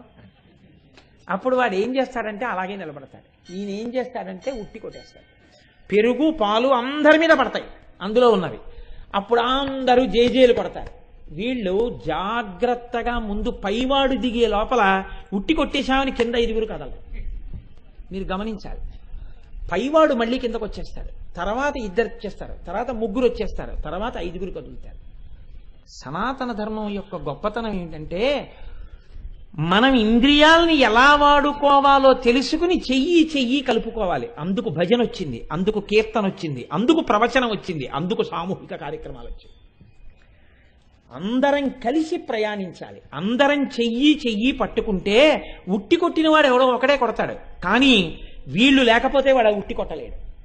కాబట్టి వాడంటాడు వీళ్ళందరి వల్లే నేను ఉట్టి కొట్టానంటాడు. వాడు ఉట్టి కొట్టగానే వీళ్ళందరూ సంతోషిస్తారు, చూసేవాళ్ళు సంతోషిస్తారు. ఒరే ఈ 11 మంది భలే కొట్టారురా కలిసి అంటారు. కదలకుండా వీళ్ళు నిలబడ్డారు కాబట్టి పైవాడు కొట్టాడు. వీళ్ళు కదిలిపోతే వాడు కొట్టలేడు. అలా ఒక్కొక్క ఉత్సవంలో ఒక్కొక్కడికి పేరు ప్రఖ్యాతులు వస్తాయి. వాడిది కాదు గొప్ప, కింద కదలకుండా నిలబడినటువంటి వాళ్ళు 10 మంది ఉన్నారే వాళ్ళది గొప్ప. వాళ్ళు లేకపోతే వాడు కొట్టలేడు. సనాతన ధర్మంలో ఒకడు ఉంటాడు, చెయ్యి కలుపుతాడు. ఎవరితో? పాణిగ్రహణం, భార్య చెయ్యొచ్చుకుంటాడు. ఇలాగా పుచ్చుకున్న తర్వాత ఏం చేస్తాడు? వీళ్ళ మీదకి ఇంకో 3 2 వస్తారు, పిల్లలు వస్తారు. అందరిది ఏమవ్వాలి ఉద్దేశ్యం? ఈశ్వరుణ్ణి చేరడమే. అందుకే భార్య భర్త కలిసి ఏం చేయాలి? ధర్మానుష్ఠానం చేయాలి. వీళ్ళిద్దరూ కలిసి ఏం చేయాలి? కొడుక్కి గాయత్రి ఉపదేశం చేయాలి. కొడుకు ఏం చేయాలి? గాయత్రి అనుష్ఠానం చేయాలి. ఆ కొడుకు కూతురుని ఏం చేయాలి? చక్కగా కన్యాదానం చేసి ఒక అల్లుడిని తెచ్చుకోవాలి. ఇలా పెరగాలి 11 మంది. అప్పుడు చెయ్యి పట్టుకోవాలి. పట్టుకుంటే ఈ పెద్ద ఆయన ఏం చేస్తాడు? ఉట్టి కొట్టేస్తాడు. ఈయన ఉట్టి కొట్టేశాడంటే ఈయన తడిసిపోయాడు పెరుగులో, అంటే ఈయన చేరిపోయాడు పరబ్రహ్మంలో. ఇప్పుడు తరువాతి వాడి వంతు వస్తుంది, వాడు ఉట్టి కొట్టేయాలి. తర్వాత వాడి వంతు వస్తుంది, వాడు ఉట్టి కొట్టేయాలి. అందరూ ఏం చేయాలి? అందరూ ఉట్టి కొట్టాలి. అందరూ ఉట్టి కొట్టడానికి మిగిలిన వాళ్ళందరూ ఏం చేయాలి? చెయ్యి పట్టుకుంటూ ఉండాలి. ఇది పరంపర. ఈ కొట్టడం నేర్పేవాడు ఉండాలి, వాడి పరంపర వెడుతుండాలి. 2 పరంపరలు ఏకకాలంలో వెళ్ళాలి. ఒకటి గురు పరంపర, ఒకటి సాధక పరంపర. అందుకే మనం గురు నమస్కారం చేశామనుకోండి, సదాశివ సమారంభాం శంకరాచార్య మధ్యమాం అస్మదాచార్య పర్యంతాం వందే గురు పరంపరాం. మామూలుగా సంసార పరంపర చెప్పామనుకోండి, ఏదో మా తాతగారు, మా నాన్నగారు, నేను, కనీసం 3 తెలిసి ఉండాలి. తాతగారి పేరు కూడా నాకు తెలియదండి అన్నాడు అనుకోండి, పరమదోషం అనమాట లోకంలో. అందుకని ఇది తెలిసి ఉండాలి. అలాగే ఒక శిష్యుడికి తన గురువు, ఆ గురువుకి ముందు గురువు, ఇవి తెలిసి ఉండాలి. కాబట్టి ఇది సనాతన ధర్మమునందు ప్రధాన ప్రయోజనము. ఏది ప్రధాన ప్రయోజనము? ఉట్టి కొట్టుట. అంటే మీకు తేలికగా అర్థం అవడం కోసమని మనకి ఏవి ఉట్టినే పెట్టలేదండి. ఉట్టి కొట్టే ప్రక్రియ దీనికి వచ్చింది. ఉట్టి కొట్టే ప్రక్రియలో మీరు చెయ్యి కలపడం ప్రధానం. అంతేకాని ఈ 5గురిలో ఉన్నవాడు ఒరే నువ్వెందుకు కొట్టాలి, నేను కొడతానని చెప్పి దెబ్బలాడుకున్నారు అనుకోండి, ఎవరు కొట్టలేరు. ఎవరి హద్దుల్లో వాళ్ళు నిలబడతారు, ఎవరు కొట్టాలో వాడు పైకెక్కి కొట్టేస్తాడు.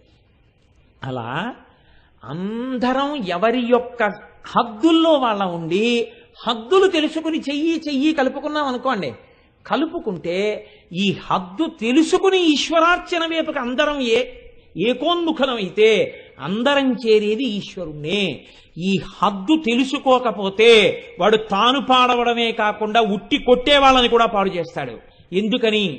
ఒక్క దుర్మార్గుడు 5గురిలో ఉన్నాడు అనుకోండి, ఒరే వీడికి పేరు వస్తుందేమో అనరా, వీడు 10 మందిలో నవ్వుల పాలయ్యేటట్టు చేద్దామని కొట్టే వేళకి కదిలిపోయి భుజం వదిలేసాడు అనుకోండి, అందరూ కింద పడిపోతారు.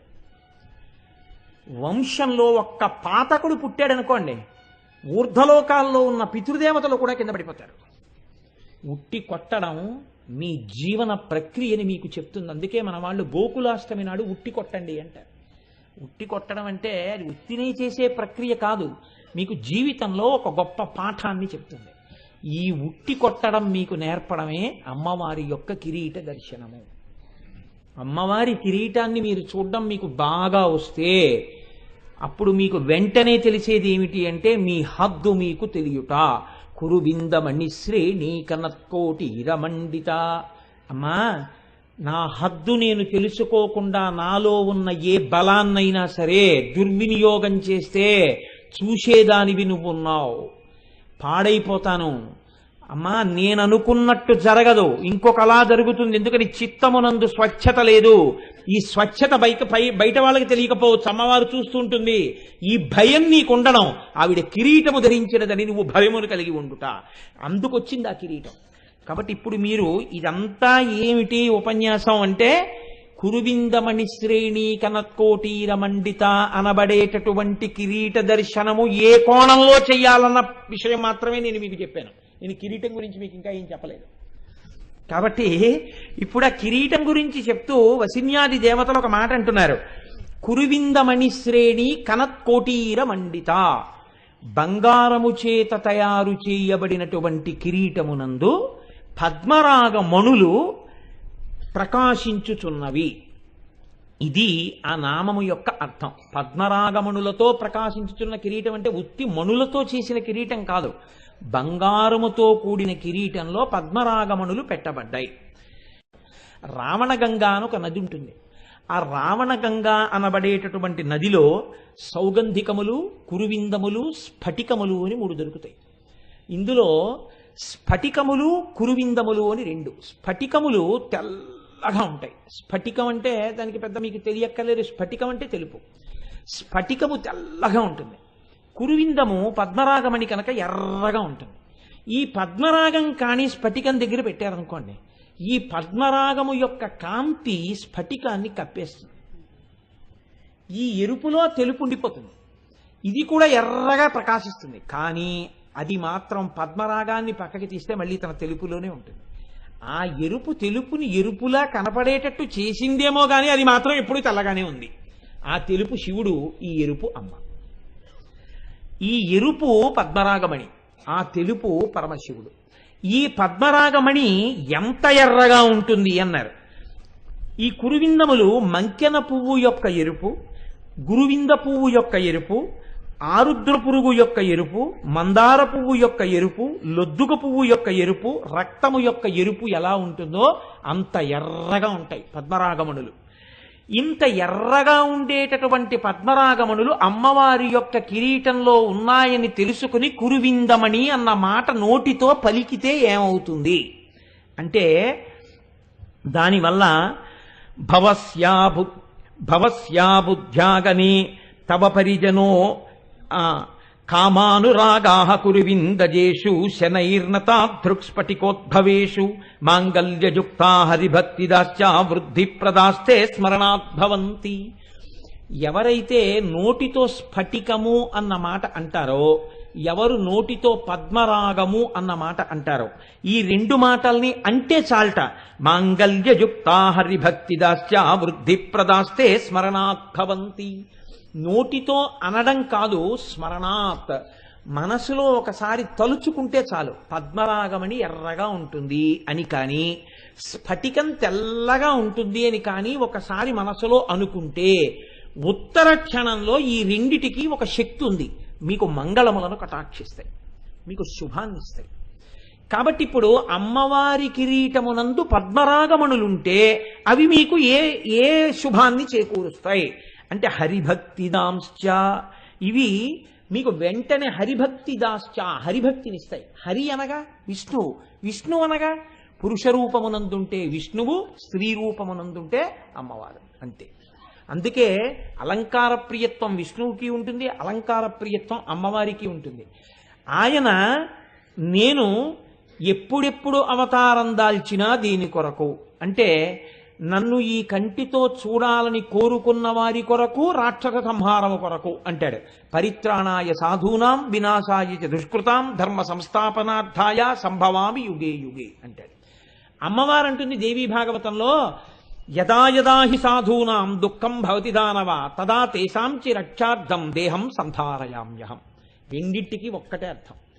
ఎప్పుడెప్పుడు సాధు పురుషులు దుర్జనుల వలన బాధపడి నేను రావాలని కోరుకుంటారో అప్పుడు నేను ఒక రూపం తీసుకుని వచ్చి రాక్షస సంహారం చేసి సాధు పురుషులను రక్షించి నేను ధర్మాన్ని నిలబెడతాను. శ్రీకృష్ణ పరమాత్మ కూడా ఇదే అంటాడు. పుంస్వరూపంతో ఆయన ఏమంటాడో స్త్రీ స్వరూపంతో అమ్మవారు అదే అంటుంది. కాబట్టి అమ్మవారి యందు భక్తి కలగడానికి పద్మరాగమణి యొక్క పేరు నోటితో తలుచుకుంటే చాలు, మనసులో స్మరిస్తే చాలు. నోటితో పలికిన మనసులో స్మరించిన అమ్మవారి యందు భక్తి కలుగుతుంది. అమ్మవారి యందు భక్తి కలగడం అంటే ఏమిటి?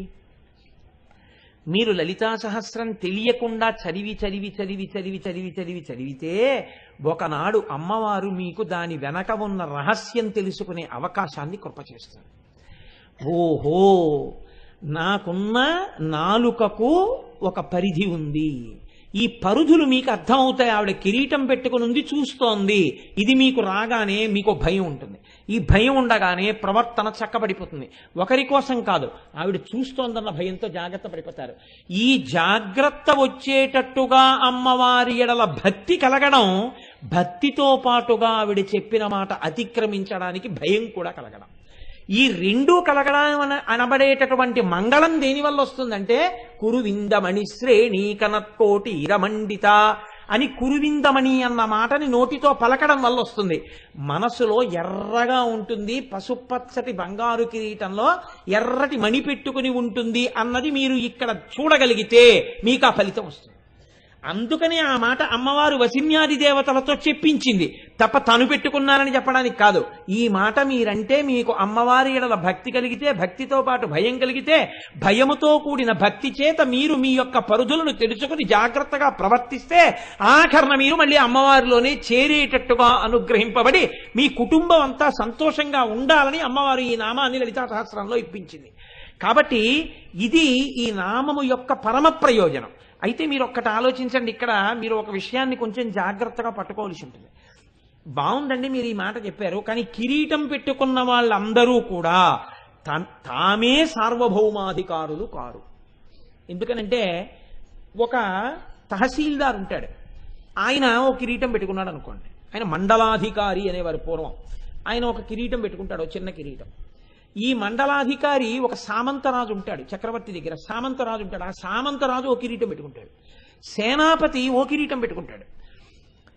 రాజుగారు ఒక కిరీటం పెట్టుకుంటారు. ఈ సామంతరాజు గారు చక్రవర్తి దగ్గరికి వెడతాడు. ఆ చక్రవర్తి దగ్గర చక్రవర్తి ఓ కిరీటం పెట్టుకుంటాడు. అందరి కిరీటముల కన్నా పెద్ద కిరీటం ఎవరు పెట్టుకుంటారంటే, శోభాయమానమైన కిరీటం ఎవరిది అంటే చక్రవర్తి పెట్టుకునేటటువంటి కిరీటం శోభాయమానమై ఉంటుంది. ఎందుకని? చక్రవర్తి లేనప్పుడు, చక్రవర్తి దూరంగా ఉండగా తన రాజ్యాన్ని తాను పాలిస్తున్నప్పుడు సామంతరాజు ప్రభువు. సామంతరాజు ఎక్కడో ఉన్నప్పుడు ఒక మండలాన్ని పరిపాలిస్తున్నటువంటి వాడు ప్రభువు. కానీ ఆయన కనపడినప్పుడు ఈ కిరీటానికి విలువ తగ్గిపోయింది. ఈయన కిరీటం పెట్టుకున్నా ఎంత పన్ను వసూలు చేస్తున్నావా అన్నాడు అనుకోండి. సామంతరాజు వచ్చి మండలాధికారిని, అయ్యా 100 బస్తాలు పండితే 6 బస్తాలు పుచ్చుకుంటున్నాను అన్నాడు అనుకోండి. పుచ్చుకోకో, వాళ్ళు ఇబ్బంది పడుతున్నారు, 4 పుచ్చుకో అన్నాడు అనుకోండి. ఈ కిరీటం అధికారం ఏమైంది? ఆ కిరీటం తగ్గించేసింది. ఇప్పుడు ఈయన ఏం చేయాలి? 4 బస్తాలే పుచ్చుకోవాలి. ఈయన సామంతరాజు చక్రవర్తి దగ్గరికి వెళ్ళి కప్పం కట్టాడు. ఎంత పుచ్చుకుంటున్నావో నీ దగ్గర పన్ను అన్నాడు. 100 బస్తాలు పండితే 4 బస్తాలు పుచ్చుకుంటున్నాను మహాప్రభు అన్నాడు.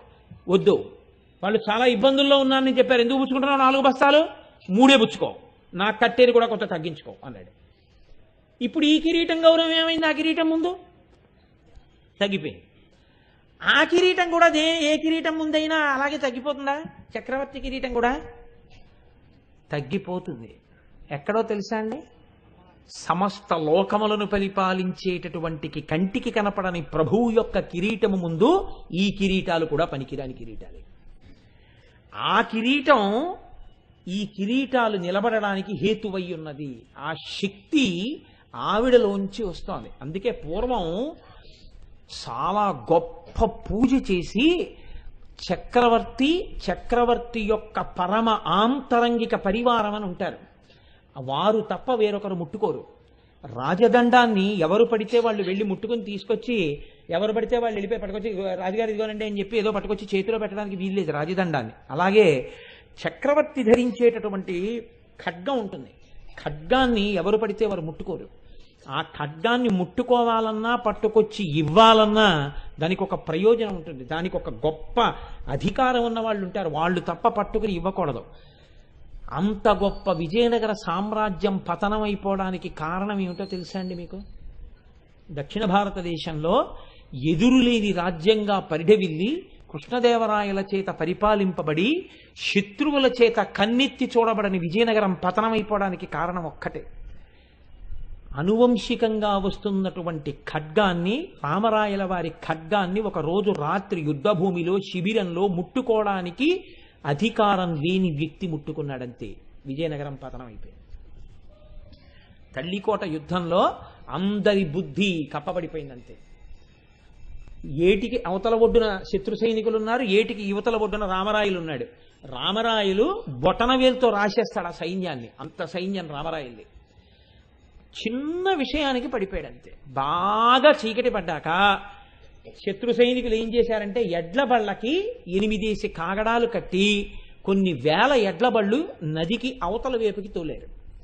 నదికి ఆవల వైపు రామరాయల సైన్యం ఉంది. కాగడాలు వెళ్ళిపోతున్నాయి ఇలా నిలబడినట్టుగా.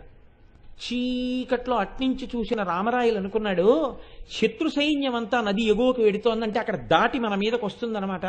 సైన్యం అంతా రాత్రికి రాత్రి ఇటువైపు నుంచి కాగడాలు ఎట్టెడుతున్నాయో అటు అనుసరించండి అన్నాడు. అటు ఎడ్లబళ్ళు వెళ్ళిపోయాయి, రామరాజు సైన్యం అంతా నది కట్టి వెళ్ళిపోయింది. తెల్లవారుతోంది, శత్రు సైన్యం ఇక్కడే నదిని దాటి వచ్చి మీద పడిపోయారు, లేదు సైన్యం దగ్గర. అంతకు ముందు రోజు రాత్రి ఆ ఖడ్గాన్ని ముట్టుకున్నాడు ఒక వ్యక్తి, అంతే. ఏనుక్కి తీసుకొచ్చి రామరాయలు ఎక్కే భద్రగజానికి నల్లమందు పెట్టేశారు. అది ఘీంకరించి రామరాయల్ని తొండం పెట్టి కిందకి లాగేసింది. పొడి చేశారు, విజయనగర పతనం అయిపోయింది. 6 నెలలు దోచుకున్నారు విజయనగరాన్ని. హంపి విజయనగరం పెడితే గుండె చెరువు అయిపోతుంది చూసిన వాడికి. అరే రే ఇదా ఇవాళ దీని స్థితి అని. మా మోహన్ రావు గారు మేము వెళ్ళాం మొన్న శృంగేరి వెళ్ళినప్పుడు. కన్నుల నీరు వస్తుంది చూస్తే.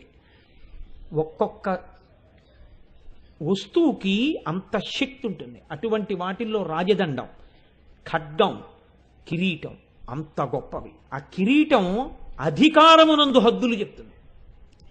ఇప్పుడు అమ్మవారి కిరీటానికి కూడా ఏమైనా హద్దుందా? ఆవిడ కిరీటం కూడా దేనికన్నా కొంచెం తక్కువగా ఉంటుందా? ఆవిడ కిరీటమే అందరికన్నా గొప్పగా ఉంటుందా? ఇది చెప్పాలంటే ఏదో చెప్పేయచ్చు, ఆవిడకన్నా గొప్పది లేదండి అనైనా చెప్పేయచ్చు, ఆవిడకన్నా గొప్పది ఉందండి అనైనా చెప్పేయచ్చు. రెండే సమాధానాలు ఉంటాయి, అంతకన్నా ఏం ఉండవు కదా. కాబట్టి కొంతమంది ఇది కొంతమంది అది చెప్తే ఏదో ఒకటి ఒప్పుకు తీరాలి. కాబట్టి ఎవరో వాళ్ళకి మార్కు వస్తుంది, అది పెద్ద విశేషం కాదు. కానీ చెప్పడంలో ఒక తమాషాతో చెప్పగలిగిన వ్యక్తి ఒకరు ఉన్నారు, మహానుభావుడు. అది హత్తుకునేటట్టు చెప్పగలరు ఆయన. అది కిరీటానికి ఉన్న హద్దు చెప్పారు ఆయన. మన హద్దులు దాటితే శిక్షించే కిరీటాలకి హద్దులుంటే మండలాధికారి కన్నా సామంతరాజు, సామంతరాజు కన్నా రాజు, రాజు కన్నా చక్రవర్తి ఇలా ఉంటే అమ్మవారి కిరీటం కూడా ఎవరి ముందన్నా వంగుతుందా? వంగదా? ఇది చెప్పిన వారు మహానుభావుడు, జగద్గురువు శంకర భగవత్పాదులు. ఆయన కన్నా ఎవరు చెప్పగలరు? సౌందర్యలహరిలో అమృత భాండం అండి అటువంటి శ్లోకం ఒకటి రచన చేశారంటే మన మనసుని హత్తుకోవాలని. ఒక శ్లోకంతో విషయము చెప్తారు, ఒక శ్లోకంలో చెప్పి చెప్పకుండా ధ్యానం చేయిస్తారు, ఒక శ్లోకంలో ఒక నాటకీయ సన్నివేశాన్ని చూపిస్తారు. అలా చెప్పడంలో శంకరులకి శంకరులే సాటి, వేరొకరికి అంతటి ప్రజ్ఞ భాషించడం దుర్లభం. అది ఆయన మహానుభావుడు. ఆయన అంటారు, కిరీటం వైరించం పరిహరపుర కైటబభిద కఠోరే కోటీరే స్థలసిజహిజం భారిమకుటం ప్రణమ్రేష్వేతేషు ప్రసభముపయాతస్య భవనం భవస్యాభ్యుత్థానే తవ పరిజనోక్తిర్విజయతే. ఇందులో శంకరాచార్యులు వారు అంటారు, అమ్మవారు ఒకనాడు సింహాసనం మీద కూర్చున్నదిట. అమ్మవారు సింహాసనం మీద కూర్చుంటే అమ్మవారిని సేవించడం కోసమని చెప్పి వచ్చి కూర్చున్నారు కొంతమంది. ఆయన ప్రభువు, ఆయన ముందు కూర్చోకూడదు అన్న భయానికి గుర్తేమిటో తెలుసా అండి? ఆయన తేజస్సు మీరు తట్టుకోలేరని గుర్తేమిటంటే ఆయనకి ఎదురు మీరు కూర్చోకూడదు, ఆయనకు ఒక పక్క కూర్చోవాలి. అందుకే ప్రభువు సింహాసనం మీద కూర్చుంటాడు, మంత్రి సామంతులు పురజనులు అందరూ ఇలా ఉంటారు తప్ప ఎదురుగుండా ఎవరు కూర్చోరు చక్రవర్తికి. ఆయన దగ్గరకు వచ్చినా ఆయనతో మాట్లాడినా చెయ్యి అడ్డు పెట్టుకుని అలా మాట్లాడవలసింది. ఆయన సభలో కూర్చుని ఉండగా దేని తర్వాత ఏది జరగాలి అన్నది ఆయనే చెప్తారు. ఎంతో మహాపురుషులైతే తప్ప లోపలికొచ్చి సభ జరుగుతుండగా ఫలానా వాళ్ళు వస్తున్నారు అని చెప్పకూడదు. సభ నడుస్తున్నప్పుడు సభా కార్యక్రమం జరగాలి. ఆవిడేదో జరిపిస్తోంది కార్యక్రమం. ఎవరున్నారు సభలో? చతుర్ముఖ బ్రహ్మగారు ఉన్నారు. ఈ లోకములన్నిటినీ సృష్టి చేస్తాడు ఆయన. సృష్టి చేసేటటువంటి బ్రహ్మగారు కూర్చుని ఉన్నారు. అంటే ఇప్పుడు బ్రహ్మగారు ఉన్నారు అనగానే మీకు విషయం గుర్తు రావాలి. ఎన్ని తలకాయలతో ఉన్నాడు? 4 తలకాయలతో ఉన్నాడు. 4 తలకాయల మీద 4 కిరీటాలు ఉన్నాయి. శ్రీ మహావిష్ణువు ఉన్నారు, ఆయన తల మీద ఓ కిరీటం ఉంది. దేవతలకి పరిపాలకుడు ఇంద్రుడు ఉన్నాడు, ఆయన ఓ కిరీటం పెట్టుకున్నాడు. వాళ్ళు ముగ్గురే అమ్మవారి దగ్గర భయభక్తులతో కింద పరివారంలో కూర్చుని ఉన్నారంటే ఇంకింతకన్నా గొప్ప వాళ్ళు ఉంటారని మీరు ఎలా అనుకుంటున్నారు? సృష్టి చేసేటటువంటి వాళ్ళల్లో బ్రహ్మ, విష్ణువు, ఇంద్రుడు వీళ్ళు ముగ్గురు సభలో కిందకి కూర్చుని ఉన్నారు. అమ్మవారు సింహాసనంలో కూర్చునుంది, కిరీటం పెట్టుకునుంది.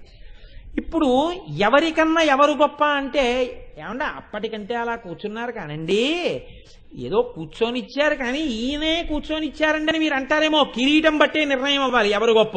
ఇప్పుడు శంకరాచార్యులు వారు ఒక నాటకి ఈ సన్నివేశానికి తెరతీశారు. సభ జరుగుతోంది కాబట్టి ఎవరో పనికిమాలిన వాడు ఎవరో వచ్చేస్తుంటే ఏమన్నా ఆయన ఎవరో వచ్చేస్తున్నారని చెప్పి ప్రతివాడు వచ్చి చెప్పడు. ప్రతిహారి అంటారు. వాడు వచ్చి వాళ్ళు వస్తున్నారండి అని చెప్పకూడదు. ఫోన్ వచ్చిందండి అని సెల్లట్టుకు వచ్చి ఇచ్చేయడం, కార్డ్లెస్ పట్టుకొచ్చి ఇచ్చేయడం, ఇలా దిక్కుమాలిన వాళ్ళు ఉండదు. ఆవిడ ఎలా సభ నడిపిస్తుందో అలా నడుస్తుంది అంతే. అంతేగాని ఎవరైనా వస్తే అమ్మవారు సభలో ఉన్నారు, బయట కూర్చుంటారు. ఇంద్రాదులు కూడా కూర్చుంటారు. శ్రీచక్రం గురించి విన్నప్పుడు ఇంద్రుడు కానీ కూర్చుంటారు. అలాగా అమ్మవారి దర్శనమే అవదు అసలు. అటువంటి స్థితిలో అమ్మవారు కూర్చునింది. కూర్చునుంటే ఎవరొచ్చారని చెప్తారు? ఎవరొచ్చారని చెప్తే అకస్మాత్తుగా ఆవిడ లేచి నిలబడి ఆవిడ కూర్చుని ప్రవేశపెట్టండి అన్నారనుకోండి, అంటే పెద్ద ఆవిడ గౌరవించవలసిన వ్యక్తి ఏం కాదు, సభలో పనిలో ఉన్న ఆయన్ని రానివ్వాలి కాబట్టి ప్రవేశపెట్టండి అనొచ్చు. లేదు ఆయన యందు గౌరవం చేత ప్రవేశపెట్టండి అన్న తర్వాత ఆయన్ని తీసుకొస్తారు. ఆయన్ని ప్రవేశపెట్టండి అన్నారంటే ఆ మహానుభావుడే కదా, అంత సభ జరుగుతుండగా. అప్పుడు ఆయన వచ్చిన తర్వాత ఈవిడ లేచి నిలబడి ఉపవిష్టులు కండు అంటుంది. అంటే ఆయన్ను ఆసనం మీద కూర్చోబెడతారు.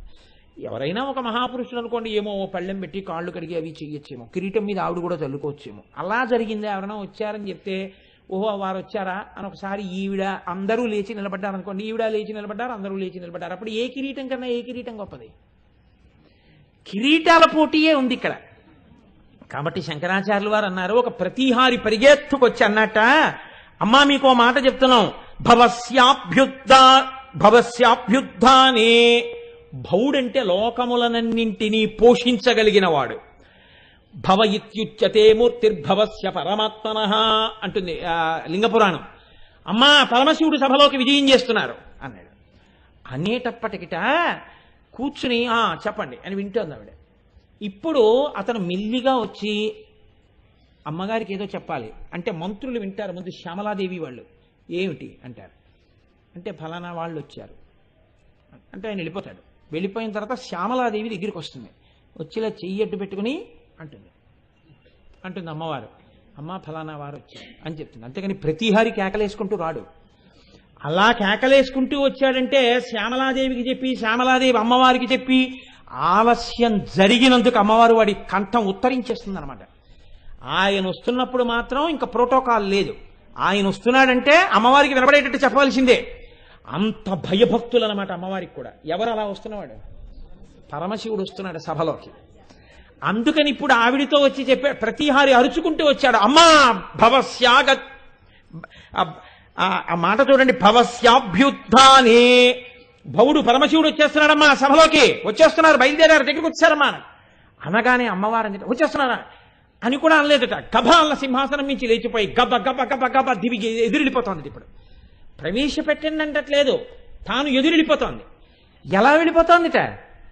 చక్రవర్తి సభలోంచి లేచి వెళ్ళేటప్పుడు మళ్ళీ ప్రోటోకాల్ ఉంటుంది. వెనకాతల మళ్ళీ ఆవిడికి స్తోత్రం చేస్తే వాళ్ళు పెడతారు, మంత్రులు పెడతారు, సేనాపతులు పెడతారు, ఆంతరంగిక పరివారం పెడతారు. ఒక్కొక్కరు ఒక్కొక్క కక్షలో ఉండిపోతారు. చిట్ట చివరి వరకు మంత్రి గారు ఒక్కడే పెడతాడు.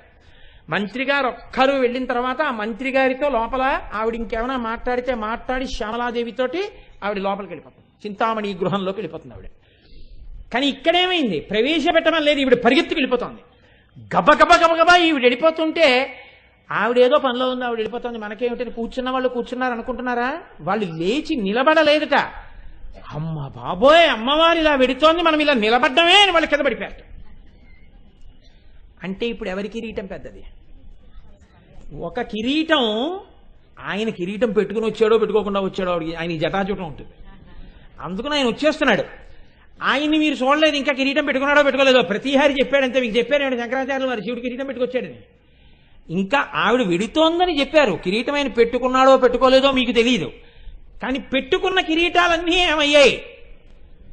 ఆవిడ అంత గబగబా వెళ్ళిపోతున్నా, ఆవిడ ఏదో పని మీద వెళ్తున్నారని వీళ్ళు వెంటనే సరే మళ్ళీ వస్తుందని కూర్చోలేదు.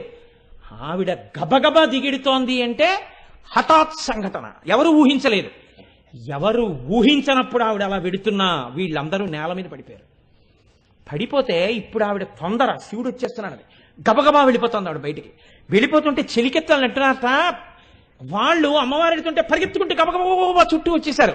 ఏదో Z+ కేటగిరీలో ఉన్నవాడు అటు ఇటు పెడుతుంటే బ్లాక్ క్యాట్ కమాండోస్ కూడా పరిగెత్తినట్టు వాళ్ళ చెలికెత్తులు పరిగెత్తుకుంటూ వచ్చన్నట్టు. అమ్మ కిరీటం వైరించం, అమ్మ ఇది బ్రహ్మగారి కిరీటాలు, 4 కిరీటాలు, జాగ్రత్త జాగ్రత్త, కాళ్ళకి తగులుతాయి, తప్పుకో అంటున్నారట. కొంచెం వెనక్కుండా తలకాయది వెనకది అంటారట. అమ్మ జాగ్రత్త, తగులుతాయి అని అమ్మవారికి తప్పుకోండి అని చేతులు పట్టుకుంటున్నారట. అమ్మవారు ఇలా చూట్టాలు లేట కిందకి వెళ్ళిపోతుంది. వీళ్ళు అమ్మ బాబాయ్ అమ్మవారి పాదాల దగ్గరికి వస్తున్నాయి, ఇంతే చాలు, ఏ కారణం అయితేనే దండం పెడదామంటే అక్కడికి ఎలాగో వెళ్ళడానికి కుదరదు, ఆవిడ లేచి వెళ్ళిపోతుంది. అందుకని వాళ్ళు అనుకోకుండా పాదాలు వచ్చాయి, వాళ్ళు కింద పడిపోయారట కిరీటాలతో. పడిపోయి పెడుతుంది, అమ్మ కిరీటాలు తగులుతాయి అని చిలికెత్తులు అంటున్నారట. అంటే చెప్పకుండా చెప్తున్నారు ఏ కిరీటం పెద్దది? అమ్మవారి కిరీటం పెద్దది ప్రస్తుతం వరకు కదండి. అందుకని ఆవిడ వెళ్ళిపోతాం చెలికెత్తలు అంటున్నారట. కిరీటం వైరించం హరిహరపుర కైటబిద, అమ్మా బ్రహ్మగారి కిరీటాలు, ఇది కైటభుడు అనేటటువంటి రాక్షసుడిని మర్దించినటువంటి శ్రీ మహావిష్ణువు యొక్క కిరీటం చాలా కఠినంగా ఉంటుందమ్మా ఈ కిరీటం. ఇది కిరీటం మీదకి బాణాలు వేస్తారు. శ్రీ మహావిష్ణువు స్థితికారకుడు, ఎప్పుడు లోకాల్లో ధర్మానికి హాని వచ్చిందంటే యుద్ధానికి వెళ్ళిపోయేది ఆయనే. కాబట్టి ఆయన కిరీటం మిగిలిన కిరీటాల్లో ఉండదు, అటువంటి కిరీటం. కాబట్టి అమ్మ అది చాలా కఠినంగా ఉంటుంది, నీ పల్లవమైన పాదములకు తగులుతుందేమో, అమ్మ జాగ్రత్త, ఏమన్నా శ్రీ మహావిష్ణువు గారు వెనక్కుండండి అంటున్నారట. అమ్మవారు గబగబా వెళ్ళి అమ్మ గబుక్కుని తగులుతుందేమో, ఆ పాదం ఎంత కోమలమైన పాదం అమ్మా, తగిలితే ఇంకేమైనా ఉందా, జాగ్రత్త అంటున్నారట. అందుకని పరిహరపుర కైటబిద, పరిహర తీసేయి, అమ్మ వెనక్కెళ్ళు అంటున్నారట. కఠోరే కోటీరే స్థలసి జహిజం భారి మకుటం, అసలు ఇంద్రుడి దగ్గరికి వచ్చేటప్పటికి అన్నారట, ఇంద్ర అమ్మవారు ఎడుతోంది, ఏంటా కిరీటంతో అలా అడ్డంగా పడిపోతావు, తీసేయి కిరీటం, అమ్మా ఆ కిరీటాన్ని తప్పించుకో, దాటేసేయి, దాని దగ్గర నుంచి కాలేయకు, కిరీటం నుంచి దాటేయి. అమ్మవారు ఆ కిరీటం నుంచి దాటి వెళ్ళిపోయినా కూడా దానికి పూజ. అంటే బ్రహ్మాది దేవతల యొక్క కిరీటములే హఠాత్తుగా ఆవిడ సభలోంచి లేచి వెడుతుంటే నేల పడిపోయి ఆవిడ పాదముల దగ్గర అమ్మో తల్లి పాదములని నేల మీద పడి ప్రణిపాతం చేస్తున్నాయి. అంటే ఆవిడెవరు? శ్రీ మహారాజ్ఞి. ఆవిడ ఆజ్ఞలను అందరూ పాలిస్తారు తప్ప ఆ కిరీటం వేరొవరి దగ్గర వంగేది కాదు. మరి ఎందుకు పరిగెడుతోంది? వస్తున్నవాడు భర్త. ఆయన పరిపాలకుడు కాదా పక్కన పెట్టండి, భార్యాభర్తల మధ్యలో ఆ భేదం ఉండదు. అందుకే భర్త గారు పెద్ద అధికారి అయితే భార్య గారి కాళ్ళట్టుకున్నా ఆవిడ చెప్తే పని అవుతుంది. ఆ అధికారం ఆవిడ యందు సంక్రమించే ఉంటుంది, తెలిసో తెలియకో ఉంటుంది ఖచ్చితంగా. అందుకని వాళ్ళిద్దరి మధ్య అభేదం. పార్వతీదేవి పరమేశ్వరుడికి దండం పెడితే పరమేశ్వరుడు పెద్దవాడా, పరమేశ్వరుడు కౌగిలించుకుంటే పార్వతీదేవి పెద్దదా, ఆ తర్కం ఉండదు. దంపతుల మధ్యలోకి వెళ్ళడానికి లేదు. కానీ ఇప్పుడు మీకు ఏమిటి ద్యోతకమైంది? ఆవిడ మహాపతివ్రత. అంత స్థితిలో ఆవిడ ఉన్నా, మహారాజ్ఞి అయి ఉన్నా, భర్త వస్తున్నాడనేటప్పటికీ తాను ఎదురు వెళ్ళింది. అంటే తానే సభలోంచి లేచి ఎదురెళ్ళిపోయింది. అంటే భర్తకి నమస్కారం చేయకుండా ఎలా వచ్చిందని మీరు అనుకుంటున్నారు? శంకరులు చెప్పాలి ఆ విషయం, మీకు చెప్పక్కర్లేదు. చెప్పకపోయినా మీకేమిటి అర్థం అవుతోంది? ఆ కిరీటం భర్త ముందు మాత్రమే వంగుతోంది, ఇంకెవరి ముందు వంగట్ల. ఆవిడ పాదముల ముందు మిగిలినవన్నీ వంగుతున్నాయి. కాబట్టి ఆ కిరీటమే పెద్ద కిరీటము. ఇప్పుడు ఆ కిరీటంలో ఉన్న పద్మరాగమణులు నువ్వు చూడగలిగితే, ఆ కిరీటంలో ఉన్న పద్మరాగమణుల గురించి నువ్వు 4 మాటలు అనగలిగితే నీ జీవితం ఏమైపోతుంది? ఉత్తర క్షణంలో భక్తి కలుగుతుంది. భక్తి అనగానేమి, నేను ఇందాకే మీకు చెప్పా, హద్దుని మీరు తెలుసుకుని జీవించుట. పైన ఒకడున్నాడు, జాగ్రత్తగా ఉండాలి, చూసేవాళ్ళు ఉన్నారనేటటువంటి హద్దు తెలుసుకోవడం. ఈ హద్దు తెలుసుకునేటప్పటికీ భక్తి భయములతో జీవించుట, ఇది మీకు అబ్బుతుంది. ఇది అబ్బితే ఏమవుతుంది? ఇలాంటి వాళ్ళందరూ చేతులు కలిపి ఉట్టి కొట్టేవాడిని పైకెక్కించుకుంటారు, ఒకటి తర్వాత ఒకడు ఉట్టి కొడతాడు. దీనికి సాధనమేమి? కిరీట దర్శనము. అందుకని కురువిందమణి శ్రేణి కనత్కోటి ఇరమండిత. ఈ భక్తి ఉంటే నువ్వు ఏ స్థితిని పొందుతావు అని అడిగారు. ఏమంటే మోక్షం రావడమేనా, ఇంకేమైనా కూడా ఉంటుందా?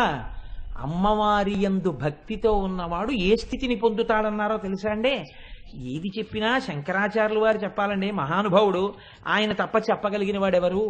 ఆయన అంటారు, తనీయాం సంపాంసుం తవ చరణ పంకేరుహభవం విరించి సంచిన్వన్ విరచయతి లోకాన వికలం వహత్యేనం శౌరి కథమమి సహస్రేణ శిరసాం హర సంక్షుద్యైనం భజతి భస్మోద్ధూళన విధిం. చతుర్ముఖ బ్రహ్మగారు ఈ లోకాన్నంతటినీ సృష్టి చేసేటప్పుడు ఎక్కడా తప్పు లేకుండా సృష్టిస్తున్నాడు. మనిషి కడుపున మనిషి, కుక్క కడుపున కుక్క, పిల్లి కడుపున పిల్లి, అందరికీ ముఖమే ఉండాలి. ముఖంలోనే ముక్కు, ముఖంలోనే కళ్ళు, ముఖంలోనే చెవులు, ముఖంలోనే నోరు, ముఖంలోనే అదేంటి లేకపోయినట్టయితే లలాటము. ఇన్ని సృష్టించిన ఒక వ్యక్తిని పోలి ఇంకొక వ్యక్తి ఉండడు. అందరూ ముఖాలే, అన్ని తలకాయలే అయినా ఒక మనిషిని పోలి ఇంకొక మనిషి లేకుండా సృష్టి చేస్తున్నాడు. ఇంత శక్తి బ్రహ్మగారికి ఎక్కడి నుంచి వచ్చింది? తనీయాం సంపాంసుం. అమ్మవారి పాదములకు పట్టినటువంటి రజస్సు మట్టిని చల్లుకోలేదుట. అమ్మవారి పాదములకు ఉన్నటువంటి మట్టిలో ఉన్న ఒక లేశ కణాన్ని తీసి తన కిరీటం మీద వేసుకున్నట్ట. ఇంత శక్తి వచ్చింది.